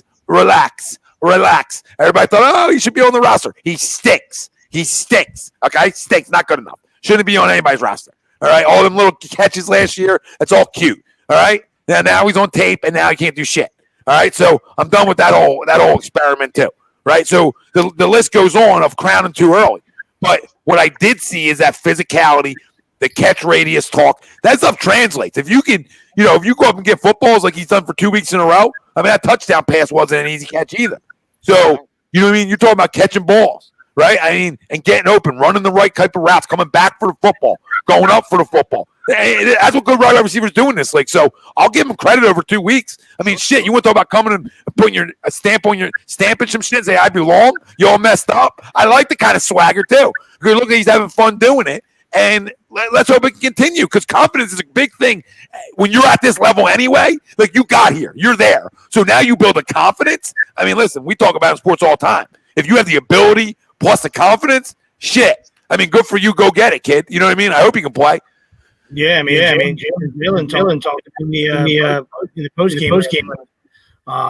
Just saying, like, obviously, just talking about him, in practice and stuff. And he said, ever since he's been around camp, he was like, hey, this guy can be special if he gets an opportunity, So, that's, it's neither here nor there, you know what I mean? But that's that's one of his teammates talking about. That's always a glowing thing to hear from your teammates, So, because even if you believe in them, you don't have to, it's a pretty bold statement, So yeah, absolutely.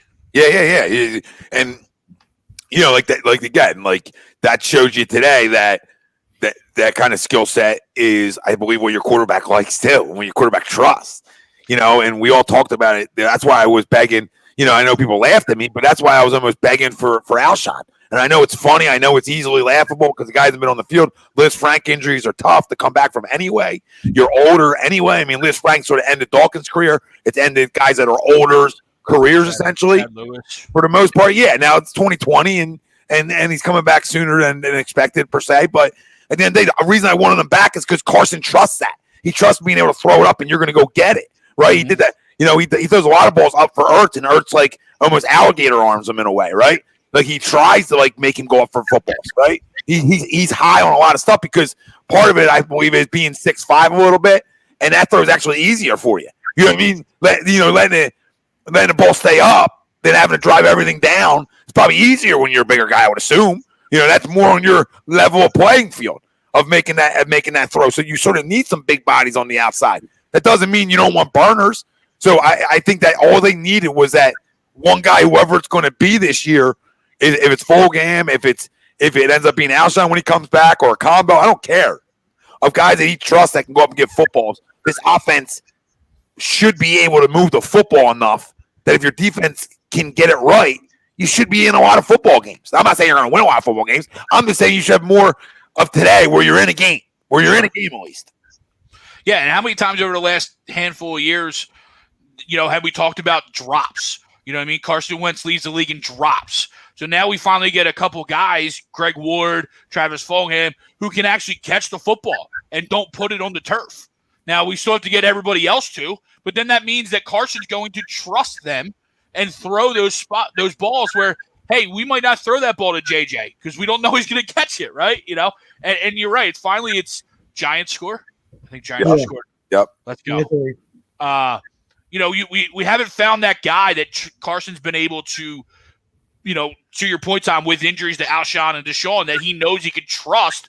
And so maybe through 2 weeks, maybe this is building to something going forward. Well, listen, I told you, with JJ, it's him not targeting him because he doesn't trust him. That's like a fact. I know this for a fact. Anybody that's read anything between the lines can smell how he feels about him. You know what I mean? The offensive tackle. You know what I'm saying, guys? Like anybody can read between the lines. When you don't get targeted, it's a trust thing and probably get an open thing. So, the guy catches a big touchdown for him last week. Well, riddle me that he gets all them targets this week, right? Because at the end of the day, your quarterback's not an idiot. he knows what's out there too. So shit, his tight end didn't get on the plane this week, right? Wearing panties, and that's fine.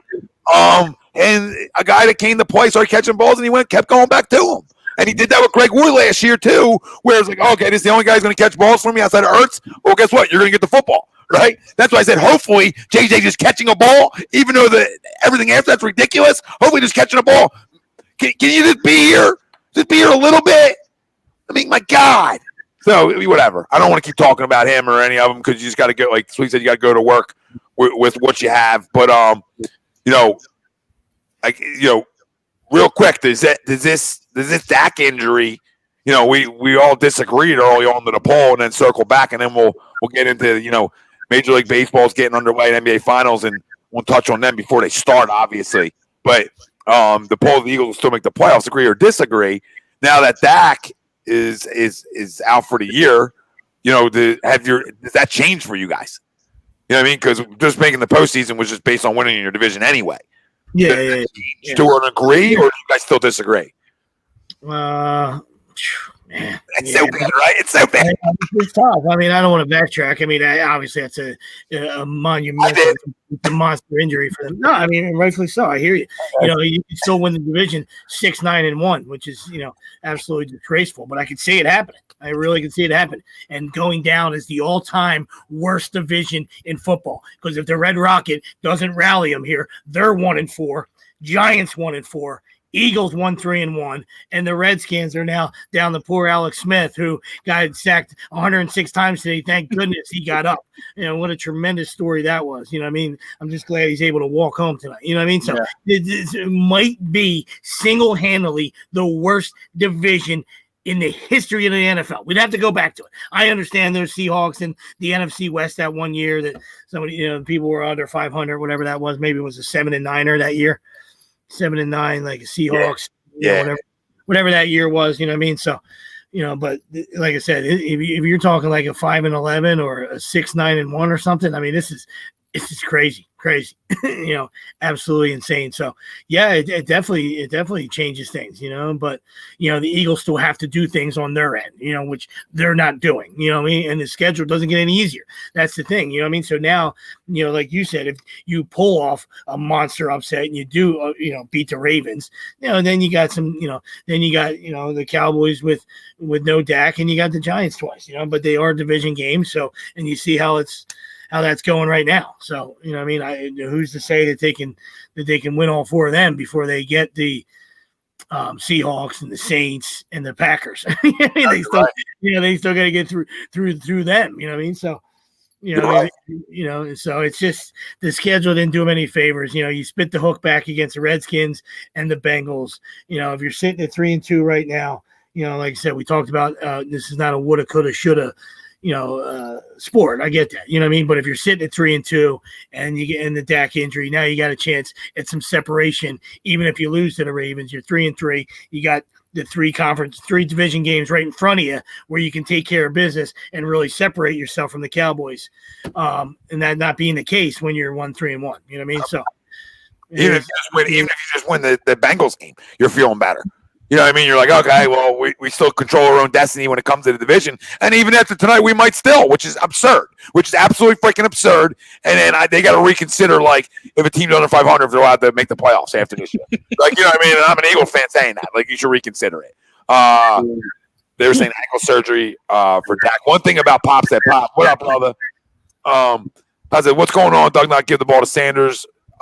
More to Sanders fellas. I think he only had 11 carries today. Got to get your best weapon the ball more in every way. I get it, but like when they're down a lot today, I feel like you're sort of stuck going away from what maybe your game plan was coming in. You know what I mean? But he knows what he does every year, dude. And in November, it's like run heavy city. You know what I mean? They do this every year. And plus, it's a good defense too. You know what I mean? You knew it would be tough to run the ball. Like Sweep said earlier, we kind of lucked out on that 3rd and 9 give up draw that we took to the house, and I think it gave the illusion that we could run more on Pittsburgh. I'm usually a guy, hey, we got to run the ball more, or even attempt to run the ball more, but today it wasn't the feel for it. You didn't really have the opportunity, and you were down, so you had to kind of throw the ball. Yeah, you 9 minutes left in the third. You were down 28 to 14?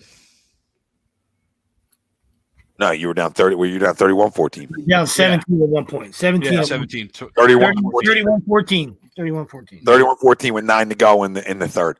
So I mean, now you're up against running the football, Pop. But I don't disagree with you because at the end of the day, this is what they do at the beginning of every year. So I mean, that's why I tell people, like, when they start crushing Doug in September, October, just wait, because all that balance starts to find its way back a little bit more as the season goes on. But we'll see. I mean, we'll see, because you got to be able to run the football in this league to win games too. And I know it's good defense, but maybe find it. I don't know. I mean, you got to get some guys staying healthy on your offensive line. I mean, Lane's such a big part of it. You got to be on the field. Yeah. You keep getting banged up. Then why don't we just put him down for 2 weeks? You know what I mean? Let him get his body right. Put him down for 2. Let him get his body right. But why, before the games get underway here, obviously the NBA game 6 starting here in about 10 minutes, and then ALCS in about 16 minutes, getting underway at 7:37. But start with the NBA Finals because they're on before that. Do a real quick question to you guys and the family out there: Can Miami Heat and Jimmy Butler extend this to 7? Do they extend this to 7? Is AD playing? Anybody know? I can go check for you in a second. Yeah, I mean, I don't know. I know Gordon's not. I know Dragic's not. Was he not supposed to? Well, AD's got that heel. He was limping around, so gotcha. I mean, he says he's going to play, so I mean, I'm sure he's going to play. I just don't know, how effective he's going to be. Not even on their injury report. Yeah, and know the extent of it. So, I mean, if you're the Lakers, you got to finish it tonight. I mean, obviously, he's in the starting lineup. Goes without saying. I mean, they want to finish it tonight. I mean, you never in any sport want to get to a game 7 when anything can happen. You know what I mean? So, I expect you expect the Lakers' best effort tonight. You know what I mean? So, LeBron's going to do LeBron things. If they can, keep the supporting cast from hurting them. You know what I mean? So last game it was only Pope. It's always the two big two that do their thing, and then it depends if the other tomato cans can give them any contributions. You know what I mean? So last game it was Caldwell Pope, and that was it. You know what I mean? Danny Green had a shot at the end and shit right in his socks, which is beautiful. Hate to see it. So and it's gonna take another yeoman's effort out of Jimmy. And Jimmy's been fantastic. And I know that's killing Sixer fans, but so that's what he is. That's what he is. So you don't have to root for him. Maybe it hurts you. I know it'll hurt Tom to see it happen, but the dude is awesome, and it is what it is. So there's it only hurts me because I love him. Yeah, exactly. There's no change. There's no going back. It is what it is. You know what I mean? So it continues to throw salt in an open wound. You know what I mean? But I absolutely love the dude. I love watching him play. He's an absolute dog. Real quick, Doc, hiring a Doc, right? I know this is crazy because it's a coach sweeps, right? But like before the NBA playoff, before the final started, I said we can't. I can't have Jimmy win the finals, right? I just can't. Like now you're really, and I love Jimmy, and I don't want LeBron to win one. So it's in such a bad place, right? Well, hiring a Doc has now wanted me for Jimmy to win it. Is that weird? Like, you know what I mean? Like it's almost like a breath of fresh air. Like I feel cleansed because I said Brett. I gave Brett passes for a while, right? Because I needed to see when these guys got a little bit older if they get over the hump. They couldn't. Okay, it was clear as day. So whatever. But I feel cleansed from the whole process right now. Is that fair? Is that fair to say now? Where I've changed, where I'm like, you know what? Go win one, Jimmy. Go force a game 7, which I do. But when you talk about the spread, I take the Heat tonight again. I took the Heat the other night. I take them again tonight plus the 6. So I think they do force a 7, and I think you need a big night from Bam, and you need a big night from Tyler Hero tonight. I don't know if Jimmy's going to give you the 40 again. It's a lot of wear and tear on that body. Give that every night. I feel like he's more to 25 tonight. All right, that's what I got for Jimmy around 25. And now you need Hero, Bam, and Duncan Robinson all to have big games tonight. Yeah, you don't expect Robinson. Yeah, Robinson did his part. I mean, you expect contributions, like we said, from the secondary guys on both sides. You know what I mean? But Robinson did his part in Game 5. Like you said, now it's Hero's time to step up. You know what I mean? You still need, Duncan to give you some. You sit in the corner and make your open shots. You know what I mean? But you don't expect him to make another 7 threes and maybe go for 28. I think that's what he went for. So you're gonna need, but you're gonna need Bam needs to be a monster on the glass, and put a body on AD, and they got to limit their extra, the extra opportunities and second chance points, and see if they can steal one again. You know what I mean? So yeah, Lord says CBS that Gordon the Dragic is active. Oh wow, good. I mean, I know Jimmy was saying the other night that he really wanted to get back.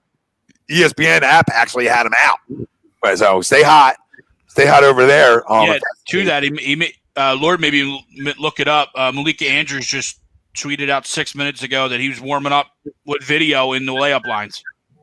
Good. I mean, that's even a bigger reason that Miami can force this to 7 now. Yeah, Shams, Gordon is listed as active. Wow. How about Cowboy shank a kick right here? That'd be glorious. Hanging on. Well, 40-yard shanker. Just to continue the hope, giving you hope. Listen, I mean, that's what's so bad. Sweeps, if hockey was coming back and the NBA was back at like normal times, right, it wouldn't be the urgency to need hope. But the fact that we're going to go through a period where we would have other sports to watch, where we're going to have nothing but football, just keep me going. Anyway, if 1 win till week 9 keeps me in it, I'll say okay. All right. Just think about it. It's come down to this. Really the only thing you got to look forward to every Sunday is hopefully a Cowboy loss. It's insane. So sad that it came to this. But Greg, who do you got, Greg? Who do you got tonight? First, again, for the line and straight up. I haven't watched the second of this series. What? Seriously, I haven't watched the second of it. Who are you? I'm watching baseball.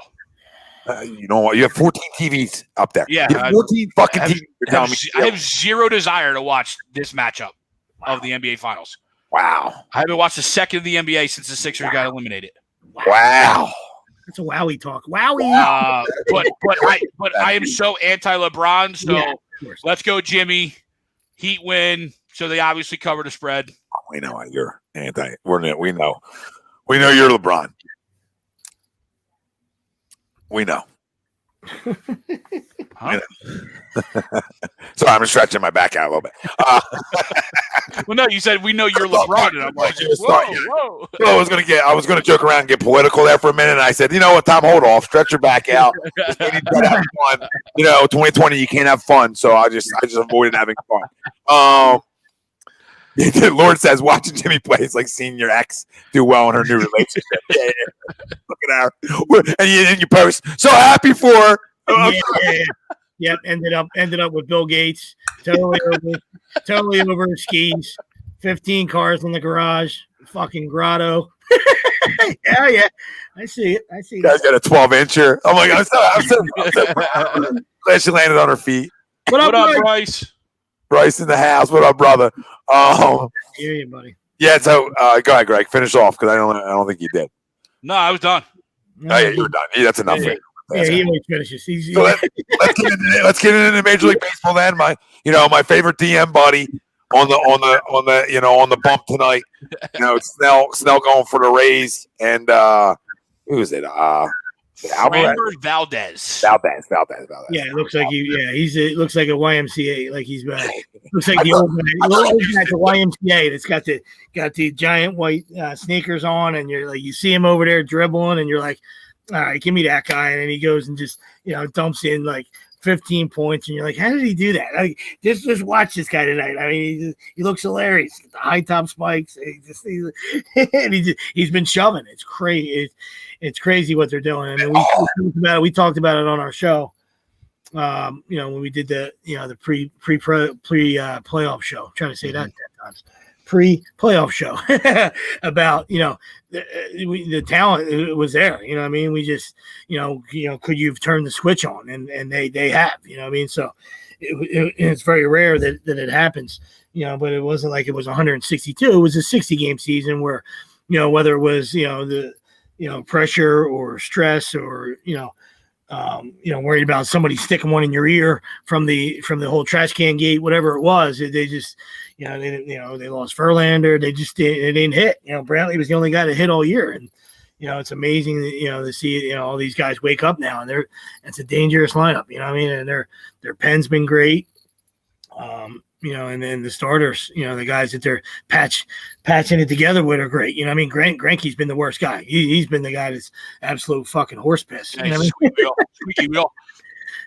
So yeah, I listen. I tend to lean. Well, game one I took Houston tonight, but I tend to lean to Houston somehow winning this series tonight. You know what I mean? Tampa Bay. I love Tampa Bay. I love what they do over there, but it's just like the total FU. Total shove it mode, right? You smell it almost coming, right? You can almost smell it like, oh yeah, you thought it's the only way we can get here? You know what I mean? And then do it like in a way like this, where they didn't hit all year and weren't playing good baseball, and just we talk about just getting in, right? Just get into the dance. You know what I'm saying? Because you never know. And they just got themselves in, and they got hot at the right time offensively. Absolutely, absolutely. And the balls are flying. So I mean, these pitchers, we know that. Everybody has, electric, stuff, but, gone are the days of the guys that know how to pitch, so it's really a combination of, guys that don't know what the hell they're doing. They just throw hard, and the balls being super, super juiced. And I don't know how they don't complain to the players union or whatever it is. Cause I know it's about money. I hear you. And that's what they want. You know what I mean? But I'd be in Manfred's office and tell him, you better fix this fucking thing, or I'm going to shove this thing right down your fucking ass. You know what I mean? Like, it's getting ridiculous. I mean, every year, Bob's in his office doing something. Like every series is in the double figures. You know what I mean? Like, combined, between both teams. It's just, it's absolutely insane. So, we'll see. We'll see with this Rays, with this Rays staff, if they can keep the Astros in the park and just continue to do, what the Rays do. They're fun to watch. So obviously I picked them, weeks ago, and that's, and I'm not gonna waver on it. You know what I mean? So just a lot of great stories over there. A lot of great, just a lot of great. They're just a team. They're just a team. I love it. I just love to watch them play. And Friday night was just the made my whole year. You know what I mean? And just that karma moment was fantastic. You know, it couldn't happen to a worse person, you know, and Aroldis Chapman. You know what I mean? So, you know, stick that in your fucking pipe and smoke it. You know what I mean? Walk down the mound like you're a fucking tough guy. You know what I mean? It had never got a big out in his fucking life. And it continues. I love it. Like Greg said, now we got to sweat out the offseason because you know Bauer's going to land there. So every year we got to sweat it out till they get knocked out, and then we can have a party. You know, does Bauer? Bauer. It's like the '72 Dolphins. You know, they wait every year for the last undefeated team, and then they pop the champagne. It's the Yankee haters. You know, we're waiting and waiting. They lose, and it's pop the champagne time. Let's go. It might not just be just Bauer either. It might be Bauer, Realmuto. Yeah, but their GM sucks though, and that's the reason. Realmuto's asking for Realmuto. Right out of my mouth, Greg. Nice work out of you, because I don't know where the Cashman hate is. I'm not a Cashman guy, but Cashman to me is doing everything he's supposed to. The team's fucking loaded. You know what I mean? So every year. Booney overmanaged. You know what I mean? I don't like what Booney does. You know, I would understand like if Booney's seat was hot, especially, you know, since they got locked out. You know, they got knocked out, and they should be, you know, in the World Series with all that, with the payroll and the talent they got. You know what I mean? But I don't know how you throw stones at Cashman. You don't have to like him. You know what I mean? But you know the dude got hurt, starting pitcher in the beginning of the year. Nothing you can do there. Mm-hmm. You know what I mean? So you lost your number 2 early on. You know, Christ, it's been so long. What the hell is his name?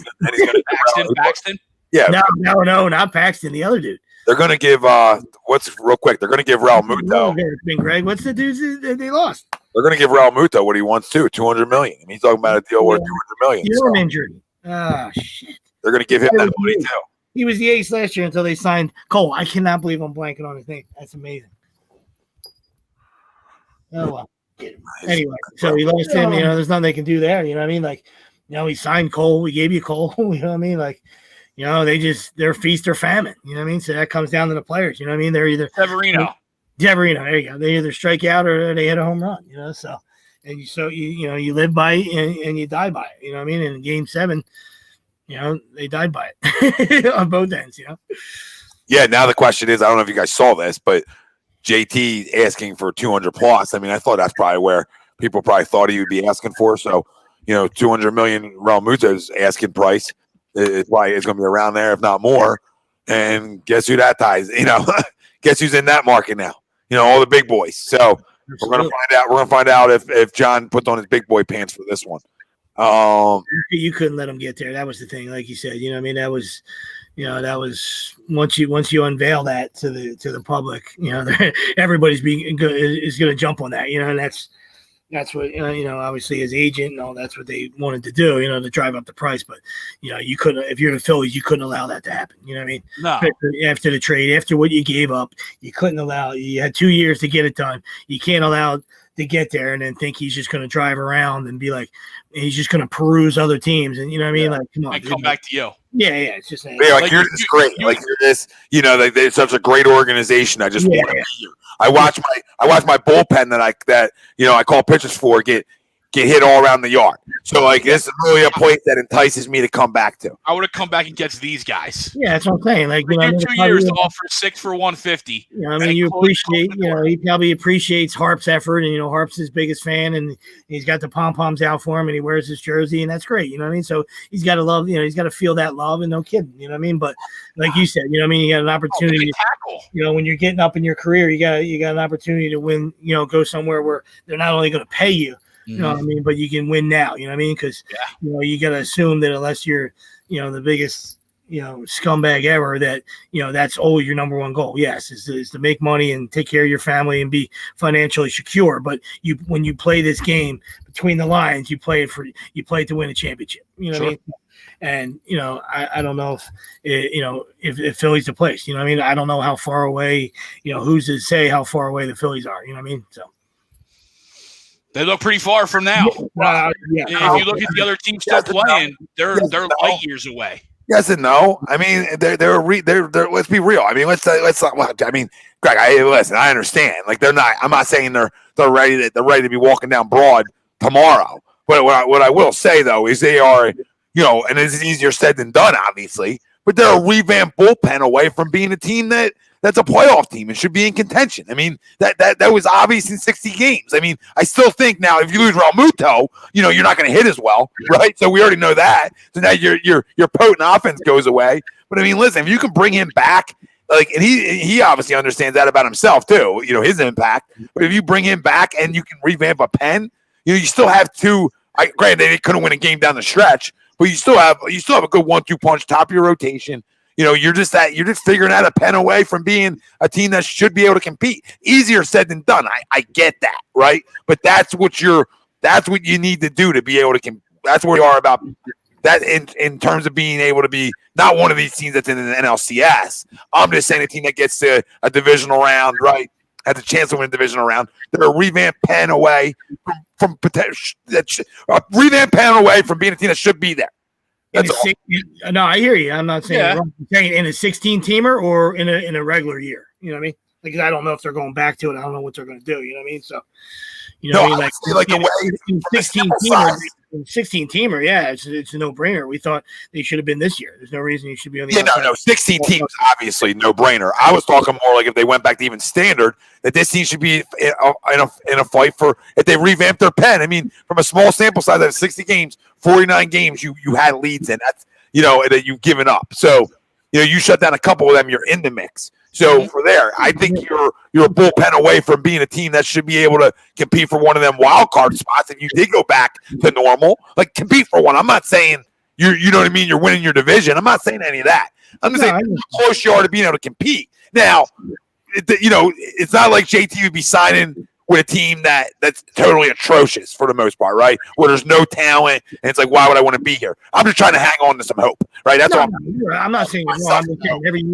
I'm saying every year changes, and that for everybody, not just the Phils. You know what I mean? So what you're saying is totally spot on. But if you fix the bullpen, then you need your offense to continue to play well, and your starting pitching to be to pitch well. And if you by fixing the pen, I understand that's the glaring thing. I mean, if you can be a novel baseball fan and know that was the Phillies' number one Achilles heel. You know what I mean? But from year to year, things always change. You know what I mean? There's seasons when guys don't hit. You know what I mean? Like we see that. So in a perfect world, like you said, I mean, if you can get everything to line up and you can get that, obviously signing JT is colossal, and then getting a repeat offensive performance, which you would imagine they do. They got a lot. They got some dudes. Bohm looks like he's the real deal. We'll see how he does in his second year, and how guys may adjust to him, but nothing seemed to faze him. You know what I mean? Like we saw how Cronenworth from the Padres, how he fell off a cliff. You know what I mean? He started out great, so you never saw that from Alec. You never saw that from Alec. You know what I mean? He got hit from down. He's in. Florida Post. Is he in? Yeah. Yeah, I don't know if that right foot came down out. We can't see it from that angle. A knee is the same thing as an elbow and a butt, isn't it? You'll see it from this angle right here. Yeah. That's in. That's in. That foot's in. 1, 2. Remember, I think the knee, elbow, and butt. He's in. Roll. No, I didn't know if that right foot. No, yeah. I didn't know when that right foot landed if it was in or out. That was the question I was looking at. That first initial angle, you're right. You're like, oh, he's out. But then you're like, no. You're giving that up. That's atrocious. Yeah. No, Tommy, you're spot on. I was just banking on JT not being here. And then you have holes at shortstop. You have a hole in center field. Hole in starters 3, 4, 5. But if JT comes back, then you're absolutely right. There should be some hope and some thoughts that we should contend for a playoff spot. There's no doubt about it. No, that's not a catch. He's juggling that football. That's not a catch. That's not a catch. Watch it from the other angle. I'm not saying they're going to pay him. You know what I mean? But did you hear? Like, have you ever heard rumblings like that, or is that just you looking at the TV saying, "What are you throwing there, Sal?" Is that I don't know. I never heard anything like that. You know what I mean? Usually, you'll hear stuff like that. You know what I mean? Like Cole got rid of Sanchez. He's like, hey, that's enough. He's an absolute fucking butcher back there. He's an abomination. Give me this young kid. You know what I mean? So you never hear that about JT. So, I mean, I'm not, calling you a jackass or anything and saying that's not the case. You know what I mean? But I never heard that, or it doesn't jump off the page to me. Like I don't say like, what are we? That's what are we part of that throwing? comment that got me thinking. Like what are we, like, I never said like what are we throwing there? You know what I mean? Like you know what I mean? Like and it happens. It happens. You know what I mean? But guys are allowed to, control their own game. You know what I mean? Like you see guys shaking off all the time. You know what I mean? So you don't necessarily know where it's coming from, and especially the guys got cards in their back pocket. You see them take out their card. You know what I mean? And it's coming from the dugout. Who knows where it's coming from? So I don't know how much we're gonna put on him. You know what I mean? But I don't know. That's the way I look at it. But, yeah, I agree. I didn't hear anything. No, I mean, I've heard like, I mean, I've known that like, they do in the past. They like last year. They do like the way Knapp calls games, but it doesn't mean they didn't like the way JT called games. You know what I'm saying? It wasn't like, well, we like the way one calls games, but we don't like the way the other. I'm right with you. I haven't heard that one way or the other on him. You know what I mean? And you might get that where you don't hear nothing because he's so good offensively that it could go unnoticed. But I don't think it's that big of an issue where you're like, all right, he missed it. Oh my God, it hooked in. You got to be fucking kidding me. Oh my God, that hooked in. That was a bad snap and everything. It had everything going our way. They kicked it. Well, now can I change that poll again? Go back. Playoffs, I go back to disagree, even though Dak's out. I mean, now freaking Dalton's dropping dimes. Now, sometimes guys do that when they first come in. They get a little heater, and then next week they get their heat check. But listen, I agree with you, Mike. Mike, on that reception, he's bobbling that football. There's not control of that football when them 2 feet are down. He doesn't have full control of that football yet. So I mean, I'm not blaming it. It's a great catch, regardless, because you went up and got it. But the fact of the matter is, he didn't have control of that football until that knee was already out. So it's like, I don't know. Maybe that if you rewind and go watch that front angle again, you'll see that. I thought he did. I just thought he was bringing it to his body, and that looked like the juggle. You know what I mean? Oh, he wasn't juggling it though. Listen, this could be total homer talk. I don't know. I mean, I have to go rewatch it again. But that first look at it was like, oh, was he bobbling that a little bit? Yeah. No, it's fine. It is what it is. They made the plays, and they should beat the Giants. You know what I mean? They're better. They're a better football team. 1-0 Astros already. That means they homered. So, I mean, I'm ready to absolutely snap a remote. It's just incredible. It really is incredible. I mean, you know how I feel about Snell even before he started popping off. So. Yeah. I'm still waiting for the call. I know he became your buddy, and you really no. Fuck him. I'm still waiting. Remember, I'll call you. Well, I call you never happened. You know what I mean? Like, we'll talk about it. All right, Blake, waiting for the call. I'm not a fanboy, so I'm not going to DM you 100 times about a call. You know what I mean?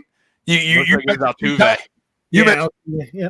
mentioned 2 times about a call. You know what I mean? You were the one bitching and moaning about coming back. You weren't bitching and moaning in the clubhouse when you were dancing after beating the Yankees. You know what I'm saying? That's all I'm saying to you, which you should dance. I mean, it's a great win. You know what I mean? But you should be dancing. But they just can't stop Homer. It's unbelievable. They woke up. They're getting signs again. Hey, pat him down for a buzzer. I'd have the metal detector out. If I'm Kevin Cash is already hated. He walked over there with the fucking metal detector wand and say, time, anytime.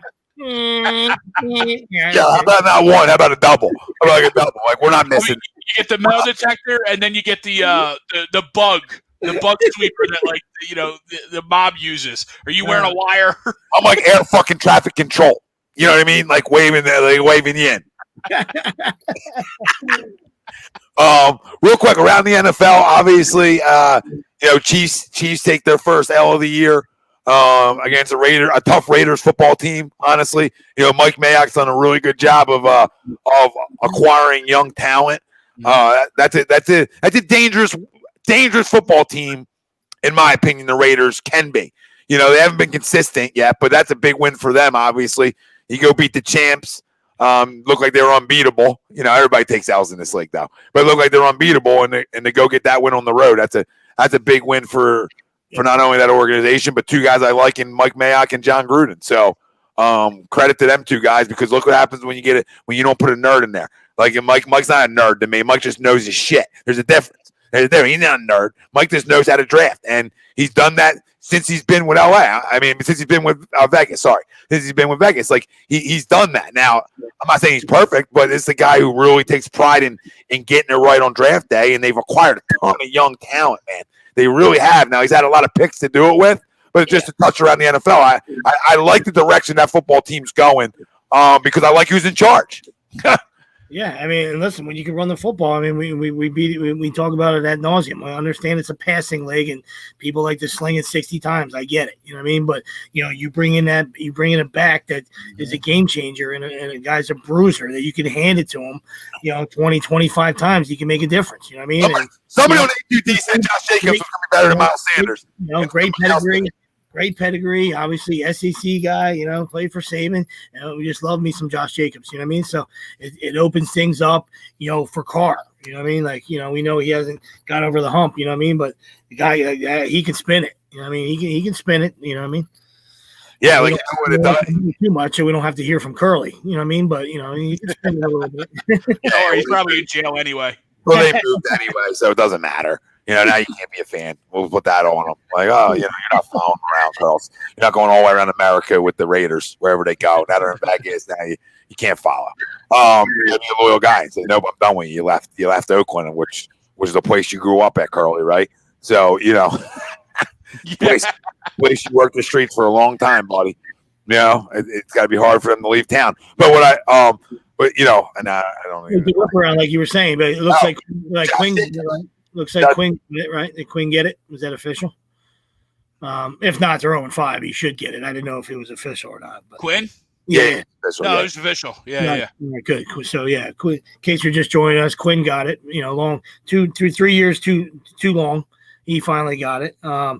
It should only be a matter of time for Gase gets it. I mean, what an abomination he is. He's an embarrassment, dude. It's unreal. I mean, the guy years ago was this young so-called genius, and guy's fucking brutal.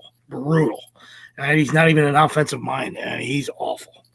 Astros says, by the way, guys, great game today. Respect. Right back at you, brother.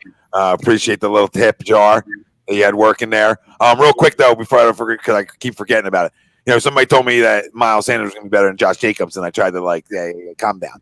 You know what I mean? I just want to let those people know that that's why he was the rookie of the year, like he should be, because he's better. And it's not a shot at Miles. It's just he's better. He's a guy who can go between the tackles all day long and run you hell over and take one for 50 to the house too. So he can do a little bit of everything, which I like. TTP real quick. I got the Heat taking it to 7. Greg doesn't care, and being Greg didn't care. I sort of forgot where sweeps. Oh went. Well, yeah, I'm the Maloiks. I'm going Maloikis. You know what I mean? So you know my hatred. So I say the Lakers finish it tonight, TTP. But I'm hoping to be wrong. I'm a camera guy. I love to look in the camera, and when I hate an organization and I hate a team, I love to be wrong. So finish it up, Lakers. I dare you. Go ahead. Don, if you do fire Matt Patricia, we'll take him as a defense coordinator at this point, I guess. Tomorrow. Shit, yeah. You know what I mean? Just throwing it out there. Just saying we'll take another Lions D coordinator too, or a Lions coach. You know what I mean? We'll just trickle through there. They're the coordinators that they hire as head coaches will end up taking you as a D coordinator. And then you'll strive for a couple of years, and then Don, you want Ertz? We'll take a Kuda while you're there. You trade. Wait, hold on. You trading Ertz for Patricia? What the hell are you doing? No, Okuda. Oh. Yeah, we talked about earlier. Fitzy still doing Fitzy things. 350 and 3 TDs. Good win for them. We don't know that. Who knows what kind of 49er team that is, really? Who knows? But they went in there and embarrassed the shit out of them.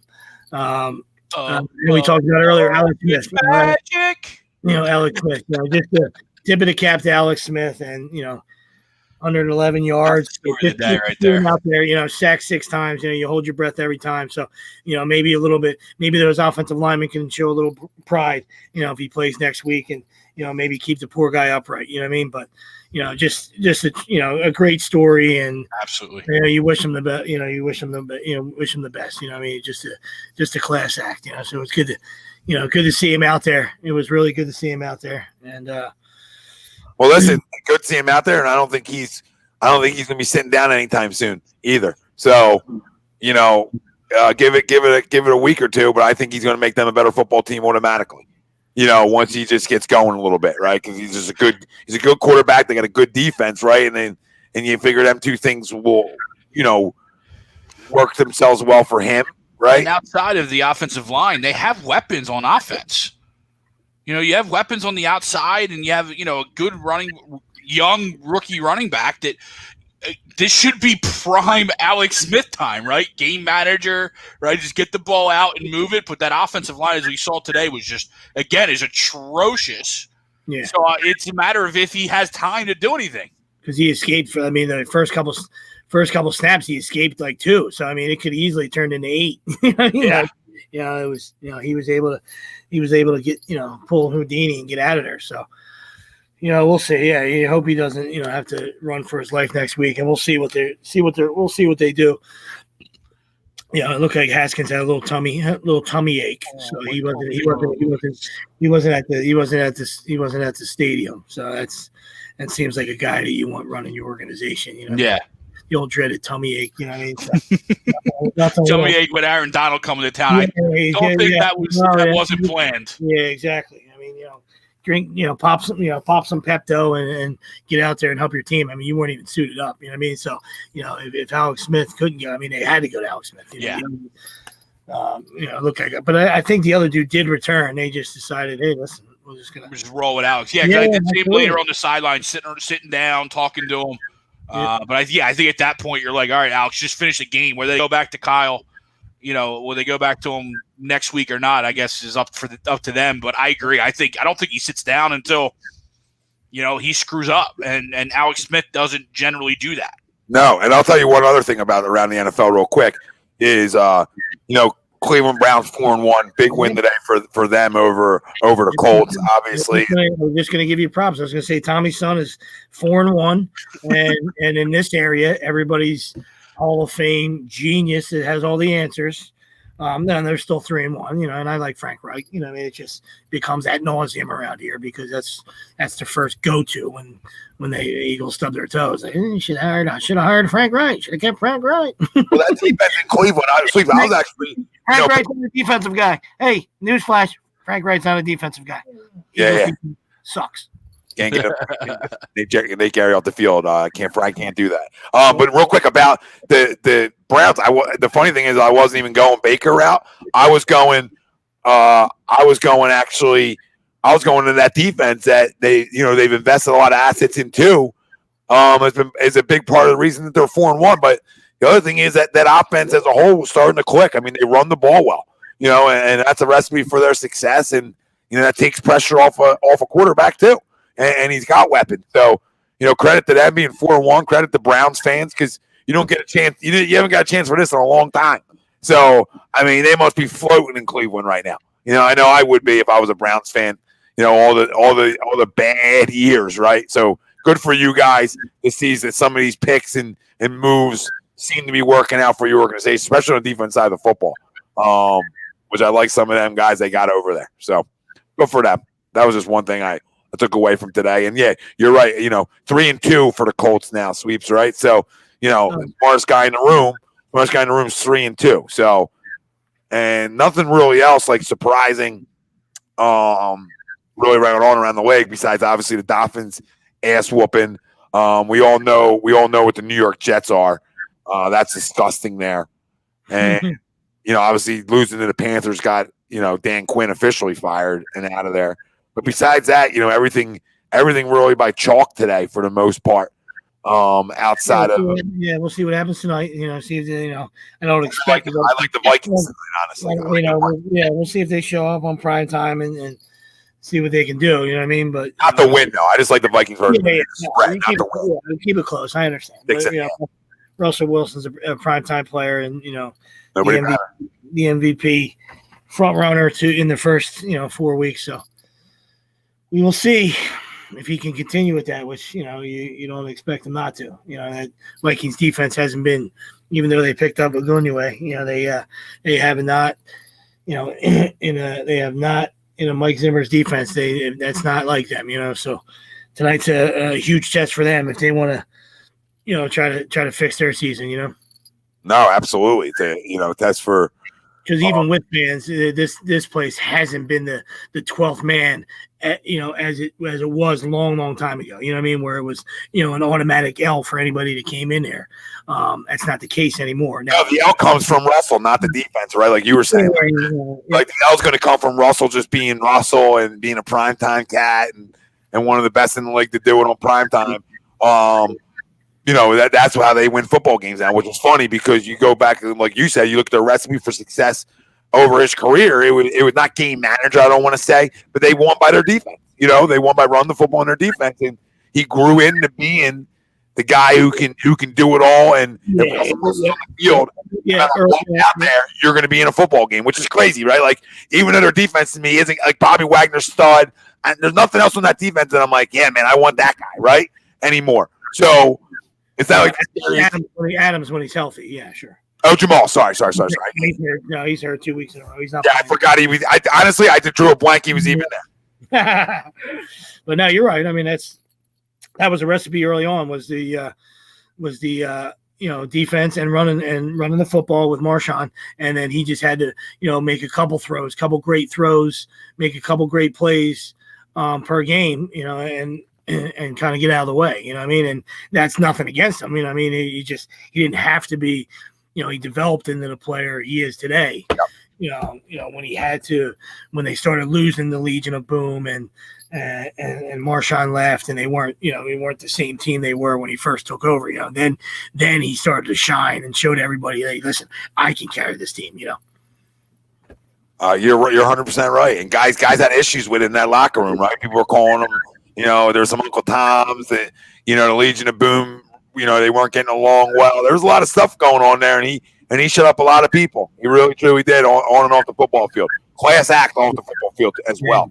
Dan says, I'm so stuck with this team. Do I want them to win the division with 7 wins, or I hope for the worst and get a high pick? Dan, listen, we need – obviously we could use a high pick because we could use some impactful players, more impactful players on this football team. But every year, I just want to get into the dance. I don't care how I get there because anything can happen. I catch lightning in the bottle and win 2 in a row, and now I'm in an NFC title game. You know what I mean? So I'm not saying it's easy to do. I'm just saying you never know. So I'll always take playoffs, even if I'm the laughing stock in the playoffs. Because if I am and I beat you round 1, now who's laughing at who? You know what I mean? Like I just need 1 win for the playoffs to almost say that's worth getting into, right? So if you look at it like that, you get a home game that, I'm not saying you should win because the team, whoever you're playing, you might be the dog. You might be the dog at home as the higher seed because that's how bad your record could be.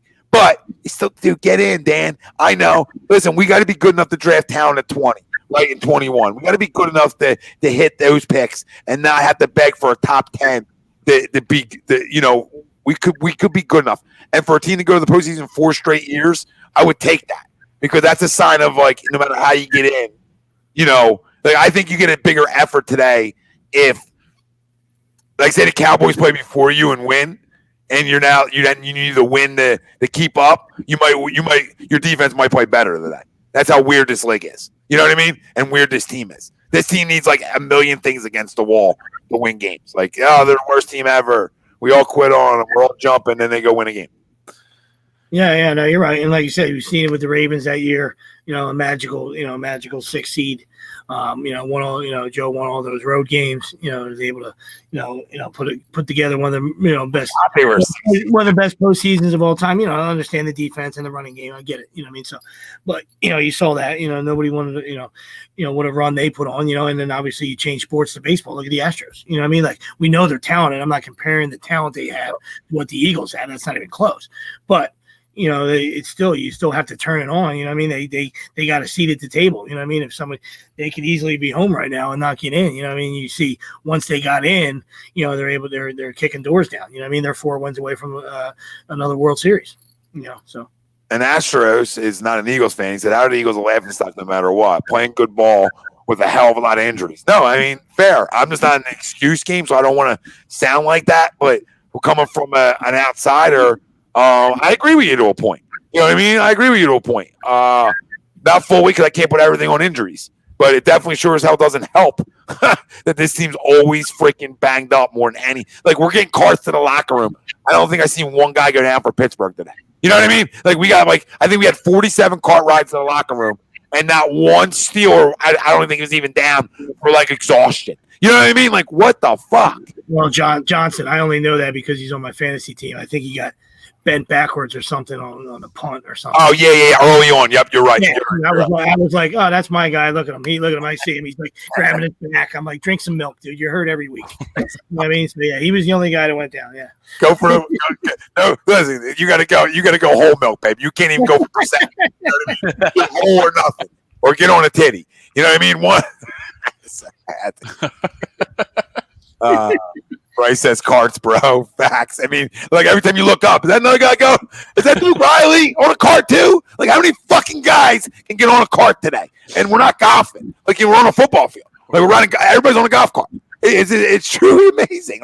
Maybe just playing through. Maybe for once his football team can be healthy the second half of the year because they'll still be in it, and maybe go on a mini run where if they do make the playoffs, you're like, okay, I feel better about their chances, right? You know, like they did last year. You win 3-4 in a row going in. You're like, okay, we can win a playoff game. You know what I mean? And I think that will change everybody's perspective. But right now, it's hard. It's hard to, like I said, I disagree with the poll. Then I agreed when Dak got hurt. Then the Cowboys won, and then I disagree again. So it's something that for me to disagree, I can't trust this team yet. So that's my Eagles. Yeah, the last 2 hours you've been like Ginobili. You were flopping all over the place. I'm worse than the LeBron memes. You know what I mean? I'm flopping everywhere. But you guys know it's hard for me to disagree. And then Dak goes down. You're like, okay, then they're gonna win it. And then Andy's dropping dimes, and you're like, all right, and they win. Now we're gonna lose again. This is gonna happen. The positive Tom doesn't win you shit. It seems like. So I'm just going to go negative Tom, and maybe that's a dub. I said I couldn't. So crumb of the week, if you guys want to get into it, and then we can get off and enjoy the games and everything going on tonight because there's a ton. So we wanted to come a little earlier. Dragon just checked in. Yeah, love to see that. Good for him because I know Jimmy was saying they can't let this get away early. They got to hang around. He's got a whole freaking harness on. I mean, this guy, you want to see what sports mean to some guys? Games, elimination games in the finals mean to guys. Look at this. I mean, good for him, dude. Good for him. That looks like a reconstructed. They reconstructed it. That looks like Terminator shit right there. Is that real? Is that even his leg? Did they cut it? They cut it off and replace? Yeah, he's like Wolverine. Just grew another fucking leg. He's like, typical European. Euro. Mutated. And there's LeBron. Here we go. Good pick tonight, Tom. The other night was a gimme with that spread. In the Heat 7. The other night I loaded up at 7 in Game 5 because I had a feeling it was going 6. But what are you doing tonight, though? You know what I mean? I got to know just how the league works. Now it's close out for Bron. He'll do it all himself. You know what I mean? So it's look, Danny Green can't make a shot, so LeBron had to go drop 45. He's playing by himself. Every call goes their way. Yeah, that's a foul call now. Yeah. I don't think he even touched him. But he gets elbowed, and it's nothing. Yeah, James Crowder's dead, and he's a pretty tough guy. So I mean, it's just amazing. It's amazing. Crowder got shot. Spoelstra's on the court yelling. So criminal, you guys want to get criminal week and we'll wrap it up? Yeah, let's go. Sure. All right. Whoever wants to lead it off. I mean, I know mine, but I'll let you guys lead it off. And don't pull a Ralph, Greg, or you don't have one. There's enough sports, plenty of crumbs. No, I got one. Yeah, it's me. I did a DraftKings stacked or DraftKings lineup today, and had good old Joe Flacco and Jeff Smith in the lineup, thinking all right, maybe the Jets aren't as atrocious as they really are. Jeff Smith, is that a mailman? Did you go with a mailman? Who the hell is Jeff Smith? And he caught like 7 balls last week in the Jets game.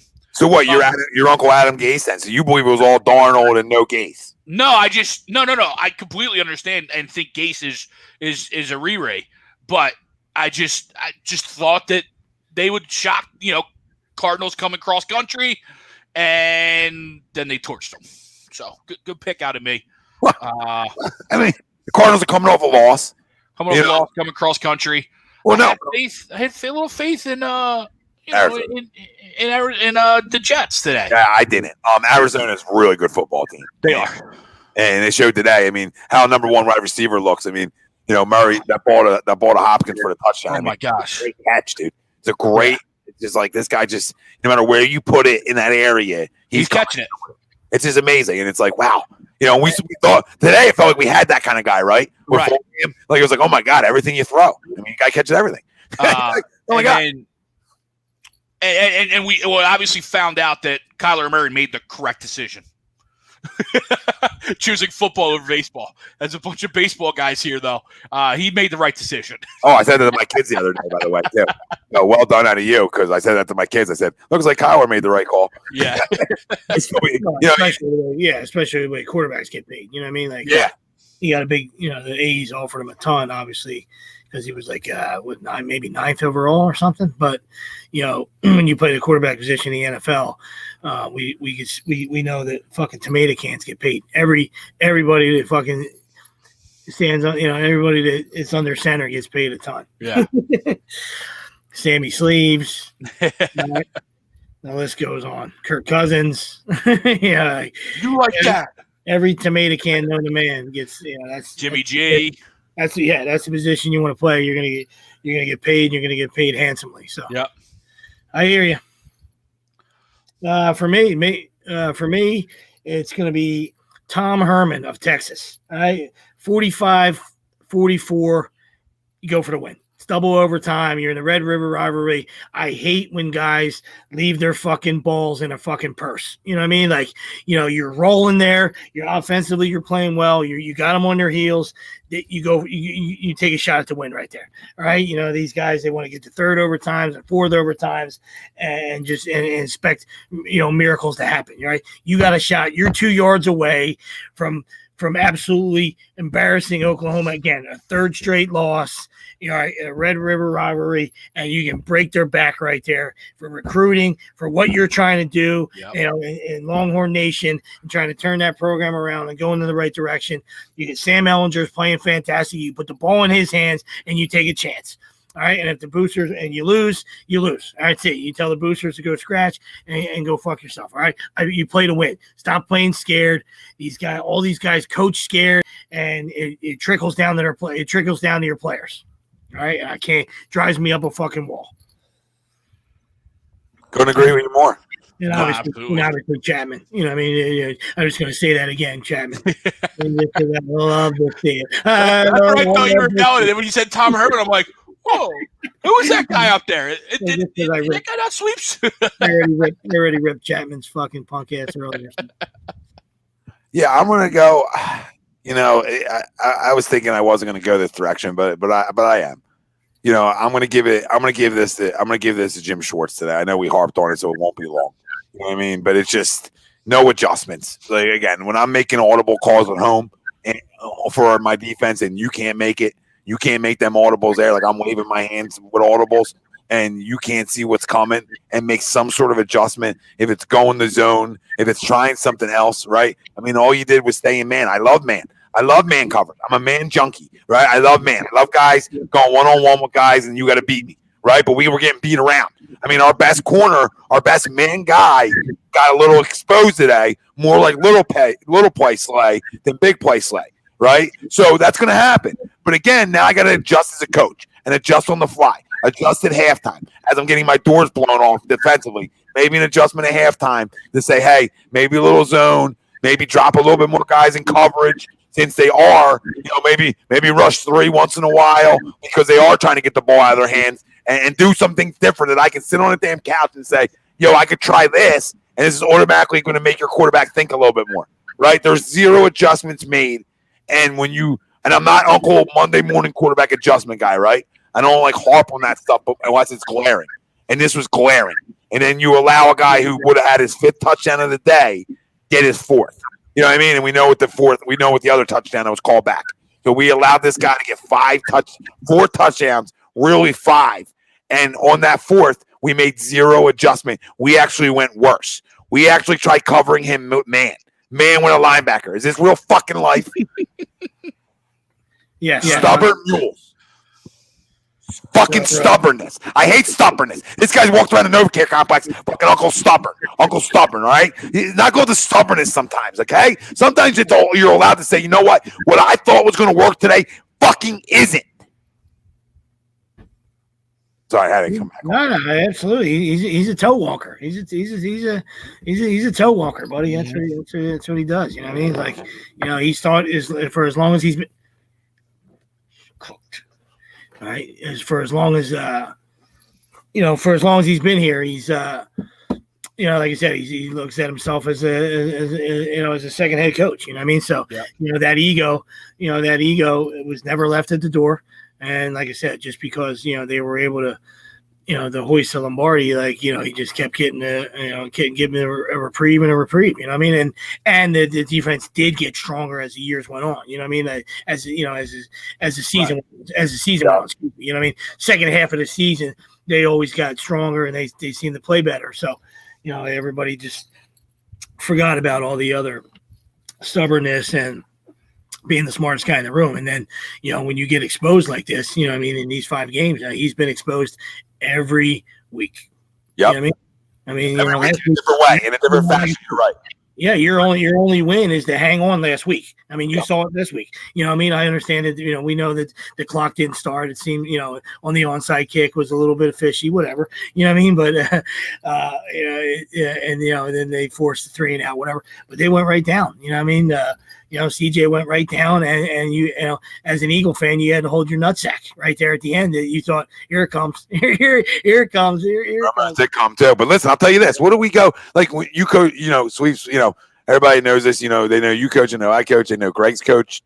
In the past, so they all know. Like when we talk about either going to a tournament, either going to if you're coaching a high school game, wherever you're coaching at, that you go in with a plan, right? Everybody's got a plan, but 95% of the time.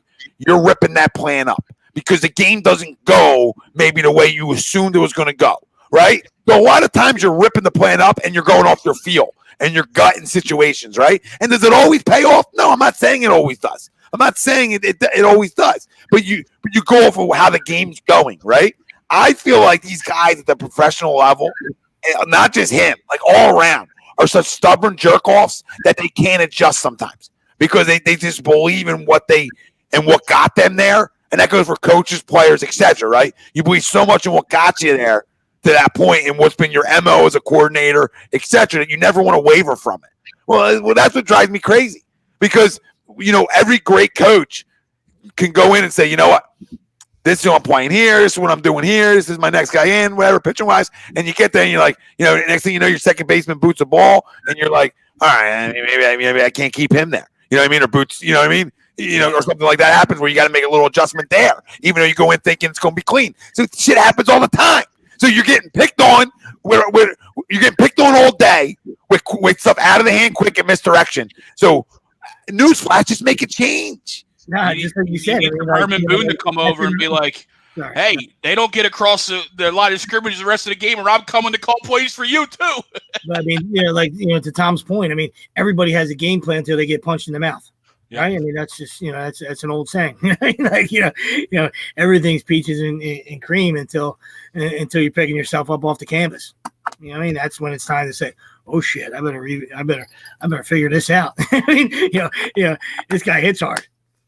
Yeah, it's just like this guy's this. You go in with a guy you want to start a game with, and he gets hit around early on, and maybe you're like, oh, I'll get 3 out of him, and you only get 2, and now you're making something else on the fly because you're playing from behind, or you're playing from ahead, and maybe going into it you weren't sure if you're going to play from ahead, and that switches things up. per game. You know what I mean? Like, especially like, you talk about tournaments and on Sunday stuff, right? Like, everything gets thrown away. Like, you know what I mean? If you're in a game where, I got to go to this guy, I didn't want to go to him yet. Right. So that happens when you're going to watch the ALCS, right? That happens when you're going to watch the NLCS. Like, these guys are going to have to, they scrap their plans sometimes. And they say, all right, this isn't, I just got to go win this game or close this game out, and I didn't want to go to him tonight, but I got to, right? And it happens all around. But it's just about the ability to adjust a little bit. And listen, we can talk about Nate Gary not being good enough, so get him off the fucking field then. So you can't say, well, look what he's stuck with. Get him off the field then. Get him off don't have him matched up in a big spot for your defense. Like, we're not talking about a first down here. We're talking about third down. It's 3rd and 5. Well, how are you leaving him one-on-one? The slant's going to beat him. The slant alone beats him against a receiver. But now we're allowing that possible? So that's my crumb. That's my crumb of the week. I mean, he really showed himself. So that rant felt good. It felt good to get it off my chest. So it is what it is. Doug is the head guy, and the lightning rod, falls at his feet. And 11, him and 11 are paired at the hip, and they both take equal criticism, and when the Eagles lose, if they deserve it, you know what I mean. But it's a time for the people to save up all that hate that you have for 11 and you have for Doug, and start spewing it at Jimmy and some of these high paid guys that are underperforming, right, on the defense side of the ball. All right. Yep. That's it. Back talk. All right, fam. There's shows all the time here, every day here on A2D. So, continue to follow, turn your alerts on, like, subscribe, follow if you're new. And tomorrow night you will have the Sports Hounds, and we'll have usual shows this week. You'll have Lazy Booking on Tuesday again. And then obviously we'll be on Wednesday. We'll be back talking, obviously previewing what's coming next week. And then we have a new show coming November 11th, so a little ways away, but a new show called Card Knocks is coming on, and they take care of like all the buying and selling and all and collecting of all types of memorabilia, especially cards. They specialize in the card game. So which is come back in the industry. Get yourself an Uncle Sweeps for $2.50. Yeah. It's crazy how the card industry has just come back booming. And that's something me and Brian talked about when he talked about wanting to do a show. He said he couldn't believe it. I mean, this is a guy who I knew for a while. He lives down in Florida, but we met through just through A2D, and then he coached baseball down there. So he coached former pro, I forget his name, former pitcher he worked with down there who ran an organization. I think Florida Golf Coast Prospects or something like that. I might be wrong on the name, but regardless, but that's how we sort of met, and then we talked about Eagles obviously in sports, and then he's like, dude, I left baseball to do this, and I can't believe it. Like, you know what I mean? Yep. I can't believe that how much can be made and all off of cards again, and how it's came back. And so credit to him, and listening to them guys break it down for you and help you guys out if you are interested in getting back into it, or if you're still into it, or if you got cards and whatever the case may be. We're all junkies. It's junkie city. So, you know what I mean? A couple extra stimulus checks come in, maybe you start to dabble. I don't know. So time's yours. But a new show coming, and then something else we got stewing is we might finally have that. We might not only have one show that's all women, but we might have two. So I want to leave you guys with that one. Not only one, but two, maybe two shows, little women-driven shows. So do ball. Listen, let's be real. They'll outview us, so we understand the game. No question about it. This also isn't Fox News back in the day, so we're not asking for legs. You know what I mean? We're not asking you to show your legs. But yeah, I just watched that movie last night, by the way. That made me think of it. So a lot of stuff coming. Thanks, Tom Don. Especially that last part. I do agree. Tell Ralph to F himself. Yep. Yeah. Screw Ralph. But yeah, thanks to the boys for coming down this morning. The ESPN, that was cool. Another great show down there. all campus down there in Ocean City, right on the boardwalk. Every Sunday, 25% off every hat in the store. So, I mean, you can't beat it. I'm rocking a Phillies one right now. Love it. Got Len a little winter pullover. You with a purchase, you get a mug too. Yeah, you get a mug. You get a mug Costanza. Mug Costanza. We have you mugs, and then obviously, thank Billy from ESPN and down there in the locker room for letting us join them every Sunday. And we hope we were going to bring good luck because this would have been the second Sunday and could have been the second win. And for a minute, when Elliott lined up, I was thinking, look at us. Look at us. It didn't work out that way. So, fam, turn your alerts on. Stay tuned. We love you all. We can't thank you guys enough for tuning in and joining us and all the comments and everything, man. I tell you guys, 2 hours is easy. We could go 3 hours with you guys just reading comments, but we know a lot of people are obviously going to be watching the game. So enjoy yourself. For Tom Arnone, Nick DelGozzo, Greg Milakovic, Uncle Willie not here tonight. Another dinner date. I'd like to thank our doc. Got to make him yours, Dr. Paul Vidal, Specialized Physical Therapy, LLC, Burlington, Cherry Hill, Princeton locations. Find them on the web, specializedphysicaltherapy.com. Tell them that everybody from A2D sent you. Listen, they'll take care of you. We out.